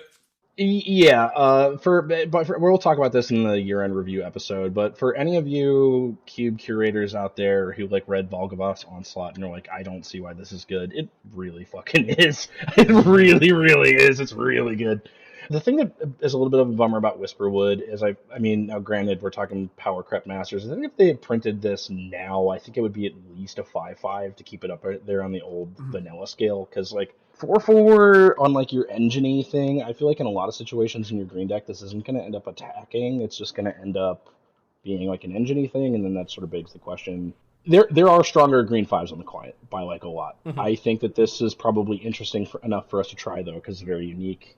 Well, I don't want to fall into the Quintorius trap either of, like, this is still sick. Like, unless they Doomblade it before you get to your end step, like, this is still 6/6 worth of stats for 5 mana and adds to the board each turn, kind of like Quintorius. So, like, it's not attacking as a 6/6, so it doesn't get through quite as much, but, like, it is putting enough stats for its mana cost into play. That is true, right? And you mentioned the Quintorius trap. You know, you could say, like, oh, this dies to a Doomblade, but, you know, they have to have a Doomblade and they have to have not tapped out for something proactive on their own turn. So, assuming that they spent their mana, which a lot of turns people are, unless you're playing against a control deck, most turns people are spending as much of their mana as they can. You can kind of think of this as something that's going to make a 2/2, you know, when it comes down. Yeah, I think the biggest downside of being being a 4/4 versus a 5/5 is just it opens up the number of cards that actually kill this. But on the next turn, like Mizzy Mortars, Obliterating Bolt, that sort of thing. That being said, I mean, while it's not the strongest 5-drop on the client, I think it's in that sweet spot of former all-stars from that era that we've been kind of looking for that are going to be powerful and will win you the game if they sit in play, but also aren't just going to instantly end the game and warp it as hard.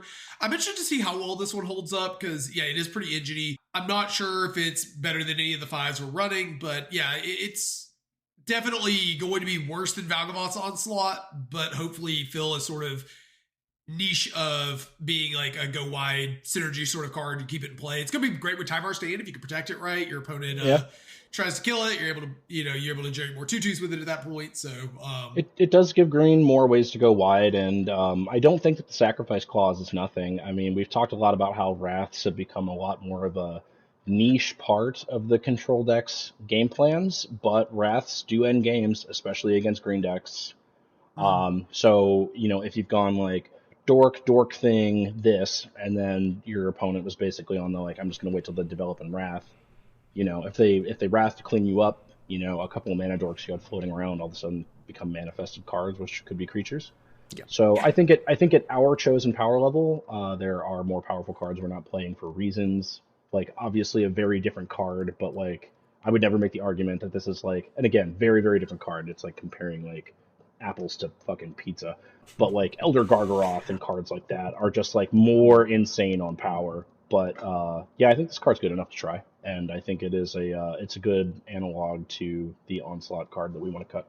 Should be a cool test card at the very least. Polokranos, the original Polokranos, World Eater from Theros, 2 green for a 5/5 Hydra. Has a kind of messy text box, but it's XX green for Monstrosity X, which means you can, as a one-shot effect, you can put X +1/+1 counters on it, and it becomes monstrous, which is just shorthand for you can't use that ability again while it's on the battlefield. So XX green, when it becomes monstrous, it deals X damage divided as you choose among any number of target creatures your opponents control, and they all deal damage equal to their power to Polokranos. So it's kind of like a weird wording on Polokranos gets bigger and then can fight a number of creatures dependent on how much you pumped into the monstrosity ability, but they all fight Polokranos back. So it's really good at picking off smaller creatures. It's not going to do very much against bigger creatures, but it is a 4-mana 5/5 that can get a little bit bigger and can pick off some smaller creatures. So that's kind of like the messy text box kind of summarized.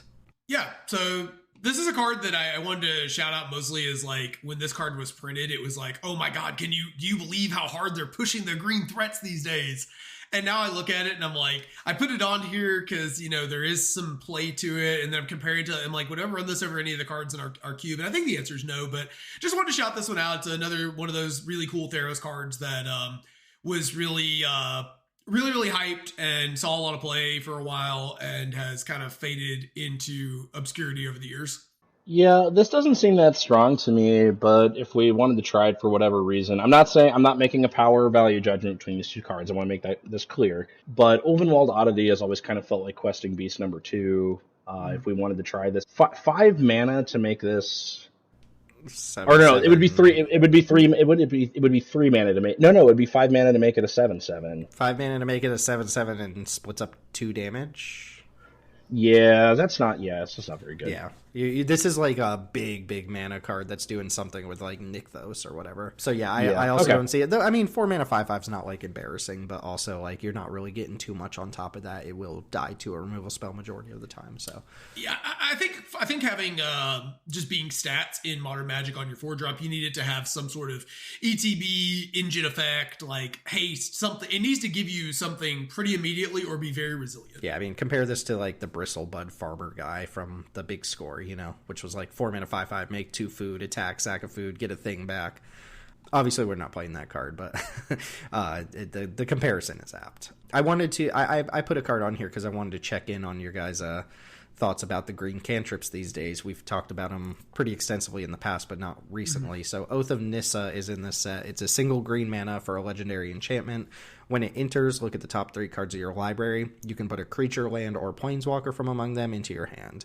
And then it has some extra text that doesn't matter about planeswalkers. Mana fixin' for planeswalkers, essentially. So 1 mana cantrip. Noticeably, it is a permanent, which we've noted in the past, like when the cantrips themselves are permanents, that usually gives them a little bit of extra synergy with other cards that can find permanents. I think this card is just fine. I don't have too strong of an opinion, but I wanted to use it as a sort of check-in on the green cantrip conversation. Yeah, I think if this were just any non-land permanent or permanent, if you could get a permanent rather off of it, as opposed to specifically creature, land, or planeswalker, well, that's going to hit most of the time. There's a lot of good permanents you can't hit in green these days, like Tribute to the World Tree, Invasion of Ix, Hunter's Talent, that sort of thing. So I think if it was any permanent, I would say it would compete, possibly even replace Abundant Harvest, just as a matter of being more in line with what the color is doing. I think it's a little bit narrow enough in terms of those hits. It misses enough key cards that I'm not super interested in it, but I think it has no meaningful upside, which is the other thing too. Most of these other cantrips have some sort of meaningful upside, like Invasion of Ix and Malevolent Rumble both have really substantial upside. Yeah, probably need to find a way to like sacrifice this for value or pick it up somehow before it's really interesting. This is one that we noted would have been a perfect thing to downshift to uncommon because of all the peasant ways to use a permanent like this on board, but we don't really have that stuff going on in the mainline cube. So I think I agree it's worse than permanent based cantrips that can find your Hunter's Talent, Tribute to the World Tree, so on and so forth. Yeah, would have been super excited to have this at peasant. We got a couple gold cards, actually just a bunch of Gruul gold cards, and then a couple things that Chris looks like he added to the document here. It sounds like you guys talked about this one off air already, so I think we're all going to land on it together, but I do want to mention Dragon Lord Atarka. The entire cycle of Dragon Lords is here from Dragons of Tarkir.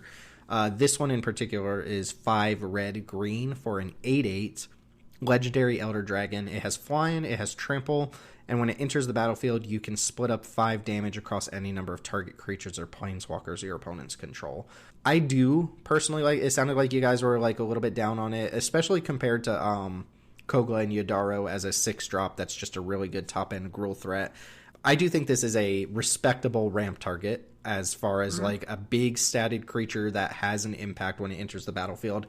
It won't always get to attack is probably the problem because it does die to a lot of just clean creature removal, but it is an 8/8, so it's dodging all the green and red removal. Granted, it is a green and red card, so less likely you'll face off against that. I think this is a respectable card, and it is kind of doing the thing that I keep talking about as far as finding cards that can stabilize a little bit, can pick off 2 things, can 2-for-1 your opponent. I do like that it can also pick off a Planeswalker. I think that's a nice utility, but I think unless you guys had different things to add, I do think this is probably a notch below where you want your ramp targets to be as a 7-drop. Like, the impact is fine, but will often just be like kind of a giant flame tongue Kavu. I do think 8/8 trample is enough to close out a game fairly quickly, though, so I don't think this is just like a shrug it off and forget about it card. But what was the conversation you guys had about this one? I think that this is well worth 7 mana. I think in terms of design space at 360, my primary concern would be like this is sort of Giant Gruul Inferno Titan, which is not a knock against the card. Giant Gruul Inferno Titan slaps pretty hard, but the cut would be KY Jelly, which I think we're probably going to end up doing at some point after Teld dies. And I'm not outliving him, which means that KY Jelly is forever for me. The other thing about this card is obviously like it gets really serious upside in cubes that have access to like reanimation effects. They can really accelerate it out because the earlier you get it out, the more that 5 damage really cleans up everything your opponent has done. I think this is a good card. I think that having a gold card that is a dedicated 7 mana might be... We can't play this and Kogla and Yodaro. I'll put it that way. I would be fine with us playing either one. I think Teld probably has strong feelings about that. That is the extent of my notes. Yeah, I mean, I think this card is worth the 7 mana. My real concerns are, like, I think 7 mana puts it in the range where you don't want to put it in your Gruul deck, whereas, I mean, memes about my love of the card aside, I do think Kogla and Yodaro being a 6-drop is meaningfully easier to cast. Sometimes the discard for value to blow up a problematic permanent comes up.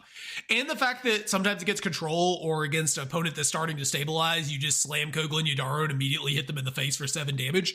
I think those are all like meaningful upsides that it offers for the intersection between the Gruul ramp and the Gruul beatdown decks. Whereas I think this is kind of a dedicated ramp target, which I don't think our Gruul deck is a dedicated ramp deck.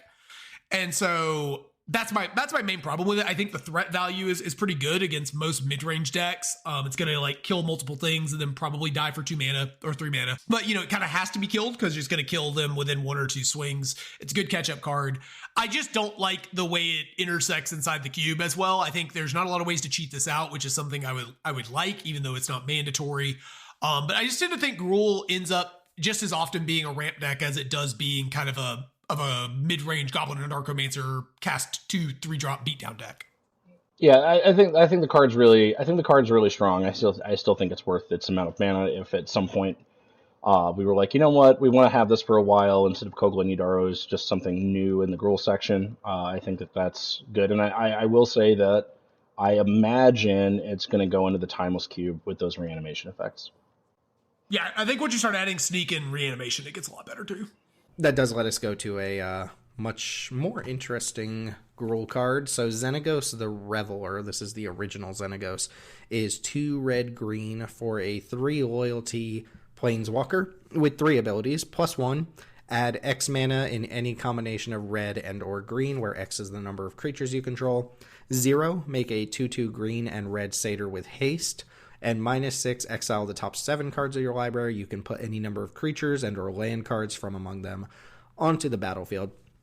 I think, again, just like Gideon, the kind of formula of 4 mana planeswalker that zeros to make a 2/2 is still relevant and good. These even have haste if you're in a position to be able to attack, but a lot of Xenagos' like explosive power comes from the +1, where you have a couple creatures on board already, let's say 2 or 3 creatures, and you're able to play Xenagos plus and then use the mana right away to drop something else. And God forbid you're in a situation where like you have tons of creatures and that Xenagos is like an actual ritual or something like that. But I think the 0 is fine without being super crazy. I think the +1 is useful without being super explosive. And I think it does build up towards a -6 that's not going to happen very often. So I think there's something to this card. I think it's just fine. And I think it's a planeswalker that holds up in the same vein as Gideon Ally of Zendikar without being as obviously powerful. Yeah, I think this card rocks. This card's awesome. This card was an all-star if I recall correctly. I recall it being an all-star. Maybe I'm wrong with that. It was very good in the standard Gruul decks. Yeah, I mean, I think the biggest thing on this card is being able to do what you mentioned, where you've got like 3 creatures in play, you play Xenagos, you play your Bloated Contaminator. Now, like, your opponent has to answer the Xenagos, but also you just dumped a giant creature into play, and you're just super far ahead in terms of mana spent. And then if you untap with it, you get to start either being super explosive, casting Titans of Industry on like turn 4, turn 5. You get to start making tokens, like really, really powerful card. It's at a great mana cost that, again, hits like what I like with these Gruul cards, which is that intersection between it's good in ramp, but it's also good if you're the beatdown deck. I think this card rocks. Also, I know it's actually just holding up its hand, but if you just kind of like are glancing at the art, it does kind of look like it's doing like the Dio Devil Horns, the metal thing. I just think that looks really cool art. Okay, guys, hear me out. Okay. We're replaceable at Great Elf. I agree. No. Well, maybe we can talk about that. Okay, so turn 1 Dork. Okay, you lost me. All right, turn 1 Dork. Turn 2 Eldrazi Repurposer. Turn 3 Xenagos. +1 to make 4 mana. Sacrifice Eldrazi Repurposer's tokens. Play a 6-drop. How do we get the? I think the math was off there a little bit, but I wait. I feel the dream. We did hit a turn 3 5-drop. Wait, we got a turn 3 5-drop, not a turn 3 6-drop. Oh, it doesn't make the 2 tokens at the same time. You're right. That would be nuts. Okay, yes, but still, like Vorinclex or whatever. Like Xenagos, Vorinclex on the same turn. That's not a crazy scenario, honestly. Like, that's just 1 drop into 3 drop into 4 drop. Like, that happens quite often these days. Yeah. Just I mean, that's pretty wild. I mean, there are going to be situations where you draw Xenagos like later and the mana is just like not relevant at all, and then it's just like a 2/2 haste factory, but that's still probably fine. Mm-hmm. I mean, Chandra 4, right? Like, one of the best things that doesn't come up that often with Chandra 4 is when you can actually play it, plus it for mana, and use the mana to remove a threat, and then like have it kind of sit there with your opponent not being able to pressure it. And this Xenagos can do a very similar thing where you +1 to make the mana to play a blocker, and then suddenly it's a lot safer. So, or you turn one, we cast our Xenagos, we play another card, and then next turn we make a bunch of mana and we Mizzy Mortars them. Oh yeah. Secure the waist off the splash. Oh my god. Oh my god, it's both an enabler and a payoff. Oh my god. So sufficiently excited across the board then. I'm glad to hear that because I think this card is really cool. So we're gonna have a new deck in the cube called Naya Secure the Goat. Secure the goat. Secure the goat. All right, guys, we got to leave Valgavoth's Onslaught in the cube so that we can make a giant Valgavoth's Onslaught with Xenagos. You're gonna mill yourself out. Yeah, let's go. Okay. So all right, I'll talk about Boris Reckoner. I was gonna say we've got the Chris corner here. All right, and a much less exciting card is Boris Mana for 3/3. When it's dealt damage, it deals that much damage to any target, and then you can pay a Boris Hybrid Mana to give first strike to end of turn. This caught my eye because it's a classic, and we've seen how powerful this line of text is on Screaming Nemesis, which is obviously like mono red. It's also only 1 pip, so it can go in a variety of different decks. What kind of caught my eye about this was being able to threaten first strike for 1 mana is pretty solid. And in addition to that, you can play this in white decks. It's not restricted to red decks. That being said, it's not like a necessary card. Yes. Actually, yeah, Carrie is coming to steal your girl is what Screaming Nemesis is. Anyway, I just wanted to mention this. We probably don't really need to talk about it. I was just like, oh, you can have this effect in white. And being able to threaten first strike for 1 mana is like not nothing. If that ability was like 2 mana, it would suck. But 1 mana to threaten first strike is not nothing. So I guess mono white exactly. Like, would you put this in a non-mono white deck? I think I would put this in like a white little X aggro deck that was like splashing black or splashing. Obviously, if it's splashing red, it's like super easy to cast. But I mean, it's probably not like interesting enough that it warrants a space in the cube. I just want to bring it up. I don't really think we need to like debate it at length because my dog is literally about to pee all over my floor. Too late. Hear me out. What's happening? Okay. So we're going to play this, and then we're going to have someone Jace this, and then we're going to play Delny.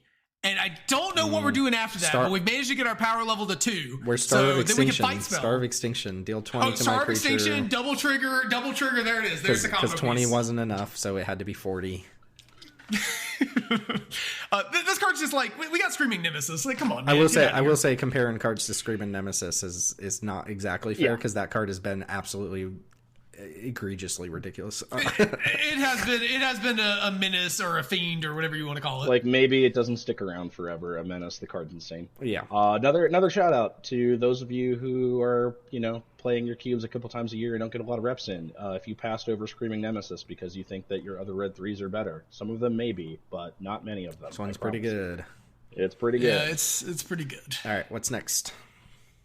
All right, so next up we've got Bring to Light. So this is 3 green-blue for a sorcery with Converge, which is basic. It explains it in the text. That's right. This is a reminder text. Search your library for a creature, instant or sorcery with a mana value less than or equal to the number of colors of mana spent on this card. Exile that card, and then shuffle. You can cast that card without paying its mana cost. This is more of a shout for Constructed. Niv to Light is a deck that I've wanted to play in Pioneer for a while, and this is a key card for that deck to be able to get your Niv into play. But this could see play in potentially something like the Chromatic Cube, where there's just a lot of colors floating around and people play 4 and 5 color brews. It could be interesting because it's kind of a tutor that also brings a ritual along with it if you're able to enable it. So I just wanted to mention that one, not remotely for us, but a cool card to have on the client. It's cool for cubes that are still playing Golos, would be what I imagine. Like you're presenting some sort of 5-color dream to your drafters, and that's something you want to see show up. I assume Silumgar is a Chrysalis. Yeah, I just wanted to throw Silumgar out there because this is like a cube classic. 4 blue-green for a 3/5 flying death touch. When it enters the battlefield, you gain control of target creature or planeswalker for as long as you control this creature. So it's like a mind control effect on a 3/5 flying death touch. We've got Scarab God, we've got 5-mana Ashiok. There's an ungodly number of blue-black finishers that you can play at this point. I just wanted to throw this out on the client because this was a cube staple for a pretty long time. I'm gonna be real with you. I've always thought this card was the most trappy, terrible card I can imagine. Like, don't get me wrong, I acknowledge the power level when you get to keep the card, but there's also the other situation where like you go to combat and your opponent gets their card back mid-combat and blows you out. You just get blown the fuck out. Yeah. I just wanted to mention it because it's cool. It's cool that we have it, but I mean, Power Crept Masters, this is kind of sitting on that pile of gold. So the cool thing always with Silumgar was when your opponent had a Planeswalker, you would allow them to tick up to ultimate range and then take their Walker and ultimate. Yeah. Which I always assumed was like the kind of default that you were trying to go for with this. But I mean, you can take a creature, but like any Banisher Priest style effect, like there's just so much potential to get blown out with that. So that's it. That's Pioneer Masters. I mean, we're already stretching with a couple things we added and talked about. We could have done that a little bit more, but for the most part, I mean, we're probably getting less than 10, like almost certainly sub 10 cards that will actually play from this set, and then a couple cool options. And yet we talked for 2 hours and 15 minutes. Yeah, well, someone had to get their Ledger Shredder digs in, so that took up a lot of time. I feel like this was more my fault than anything else. But I'm glad I was able to sell you guys on Secure the Wastes. There were like 10 cards on the document before Chris added a bunch. Says man who added Bring to Light to talk about Constructed. took like 1 minute. Get out of here. This was all our fault. Okay, fair enough. Honestly, the cards that I actually am excited about, it's like Xenagos, Mizium Mortars, and Chad. I think those are the 3 that I'm like actually excited about. I'm kind of excited about the Walkers, Xenagos and Gideon, ally of Zendikar in particular, because we've been on a decline with Planeswalkers. What do we play, like 6 maybe, right? Like I like Planeswalkers. I like what they add to cubes, so we played 9. Oh, okay. Well, a little bit more than that, but I like. I also just like a lot of the cards we talked about here. They bring back fond memories, unless they're Etherlink or whatever. So, I'm excited to get to play with some of the classics again, even if a lot of the cards we talked about don't actually add up. And then the other thing I was going to think about, which I'm not going to actually dig through right now, is like, was there anything in the card pool that we didn't get that we would want? And I'm not even sure that there is. Like, I don't know what other cards could be mined from the last like 10 sets of Pioneer that we didn't get that we would even still consider for the cube. So this is probably like the last hurrah for everything from Return to Ravnica up through like where we are now as far as cards that we would consider in our cube, unless people think there's something missing. I don't know the format legalities very well, but my gut is telling me that most of the stuff that springs to mind is like, oh, that's a card that I'm actively aware that I'm still looking for. I think most of them are probably older than Pioneer. Probably, or just aren't legal in Pioneer. Like, and a lot of them are blue at this stage. Like, a lot of the stuff that I still want to see are like bread and butter blue effects that I don't think are. I mean, we've got Ponder, Preordain, Mystic Confluence, Fact or Fiction, Cryptic Command, Thought Scour, all non-Pioneer cards. Mental Note, whatever. Chains of Mephistopheles. That one, Force Spike is something I think I'm still looking for. Force Spike, I think. But yeah, I mean, those are all just upgrades. Things we would have never gotten in this set anyway. So no. Yeah, they'll need to milk us for timeless and historic anthologies. Yeah, I'm sure something will come along that gives us cards like that. But as far as like the Pioneer card pool goes, I think we're caught up. I think we're like finally at the point where it's like anything that is worth, cubing from the Pioneer card pool we've got, and a lot of them we don't even need because they're just not relevant anymore. So I would say this is overall probably like a satisfactory set in terms of like my expectation and what we're getting out of it, and also like whoever it's for the actual Explorer Pioneer players, like I'm sure this is doing good things for them. So overall kind of like happy with the existence of the set, whether I engage with it too much or not, and not going to be too mad about the things that aren't cube worthy because they're not really put here for us in the first place. So yeah, I really am glad this set is finally here, but it is taking me a bit down a memory lane of like when I really enjoyed Constructed Magic. And I think it reminds me that while I really like a lot of the designs in Modern Magic, I mean, we talk about the power a lot, but it really was just, it felt better when we were hitting these strides on cards, because it felt like this is where we were in the cool designs, but also like not pushing the power so far that it felt like every single card was just game over when it resolved, which feels like a lot of the cards now kind of hit that space. So yeah, this is a bit of a like kind of looking back and be like, all right, well, this is, what's coming next, Yeah. I mean, yeah, this brings me back to, like, I actually played Constructed with a lot of these cards, and I don't play very much Constructed. So seeing some of these cards in what I just called, like, the golden age of actual Constructed, where there was, like, a lot of rock, paper, scissors formats, and there was a lot of back and forth, and it felt like a lot of intentional design went into balancing cards rather than trying to, like, wow people with new cards and push stats and insane value engines and stuff like that. I like a lot of the stuff that happened in these sets, and it's fun to look back at the cards if nothing else. So that said, probably a good place to close things out. Let us know what you got from Pioneer Masters that you're excited about that we didn't talk about, and if we're underrating one of the classic cards that we brought up here but ultimately decided not to play, like, let us know about that too. Let's have a conversation about Pioneer Masters. I guess JVP is probably, like, maybe the most contentious card to talk about, so I'm curious what other people think of that. But with all that being said, reminder that you can check out the Jank Diver Gaming socials on Twitter at Jank Diver Gaming, on youtube.com/Jank Diver Gaming. And if you're still listening at this point, just go ahead and hit that subscribe button on YouTube. Helps out quite a bit. And you can find us, or rather you can find Teld on twitch.tv/Teld Talks, TELD Talks. Though that being said, I did have Chris on the last time I was streaming. I got him to come into the channel and draft me. So sometimes really? it may include other people. Oh, that was the Bant deck. Yeah, that was the Bant deck. Yeah, nice. And then blue-black control took it down another week that week. I heard a lot of complaining about the blue cards that week. I heard a lot of complaining. Let's just put it that way. Yeah, I got accused of playing Boggles. It was really funny. It does feel like that sometimes with all the protection spells, but we've already discussed what we're doing with that anyway. Final note before closing out here, we will be back for one more episode this year as a 2024 review of all the sets we got on Arena and kind of big impacts on our cube this year, and then hopefully we'll be able to get Danelius on to do a peasant version of that as well. So anticipate in one more episode this year plus a bonus episode, and then we've got a little ways to go before Ether Drift in February, so we'll actually have some time to talk about non-set review episodes, and we'll discuss behind the curtains what we'll talk about then. I've got something in mind already. So that's going to go ahead and do it. Thanks for watching as always, and we will catch you all next time. Well, look who finally showed up. Welcome to the League of Unextraordinary Jaces. No, I think I'm in the wrong place. I'm not supposed to be here.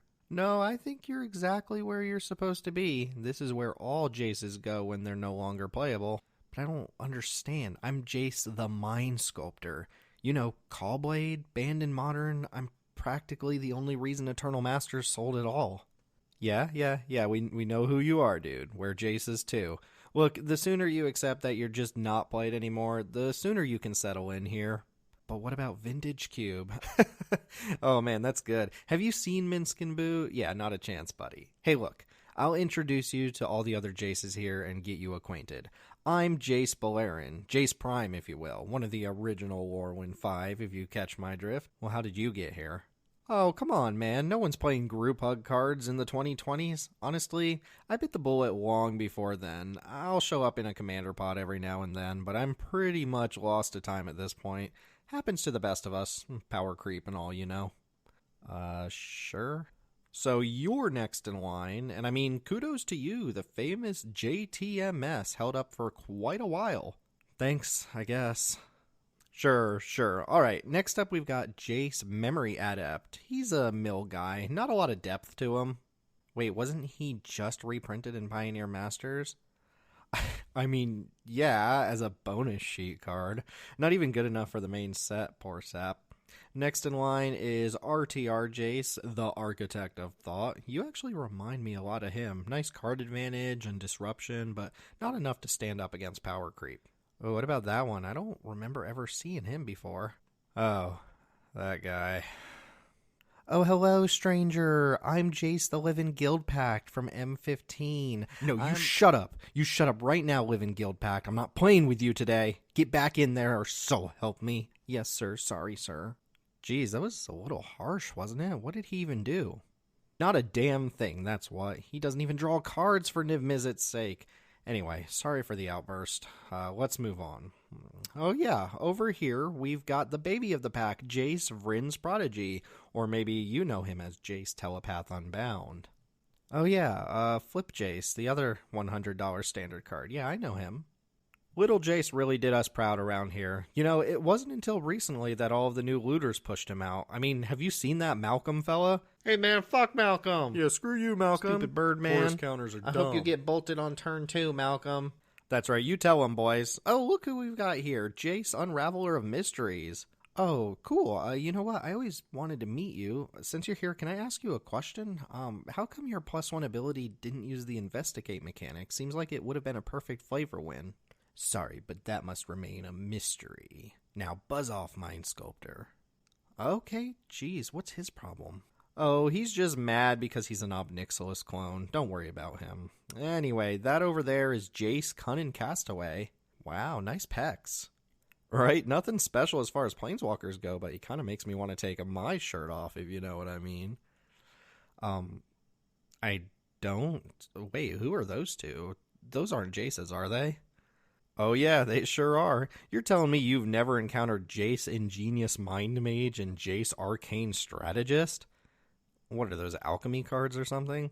Nope, Planeswalker intro deck rares. Wait, they cost 6 mana? That's insane. Sure is, probably why you've never seen them, but surely you know Jace Wielder of Mysteries. Oh yeah, the Laboratory Maniac one. Yeah, he's alright. Well, he was, but a certain little merfolk made him all but irrelevant. You'll see him up there every now and then, but Thoracle's really got a chokehold on things right now. And that one's Jace Mirror Mage, right? Oh yeah, he's actually a pivotal part of our in-house weekend soccer league. Oh really, what position does he play? He's our striker. You know, he does have kicker, after all. Oh, I get it. Nice. What about that guy with all the gangly antennas coming out of him? Ah, yes, Jace the Perfected Mind. A bit of a sinister one if you ask me. I wouldn't get too close. Is he supposed to have black oil oozing out of his eyes? Yeah, I think there's lore reasons for it. Anyway, best to stay away from him. And that leaves the last Jace of the bunch, Jace Reawakened. Wait, I've never seen him before. Is he new?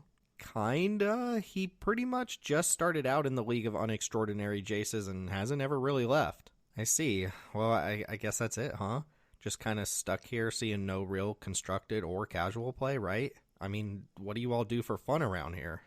Oh, fun? There's no time for fun. We're at war with the Coven of Furious Chandras, and they outnumber us by quite a bit. And let me tell you, mind magic ain't shit against fire. Now grab that fire extinguisher and an AR-15 from the armory and let's get moving. Speed run!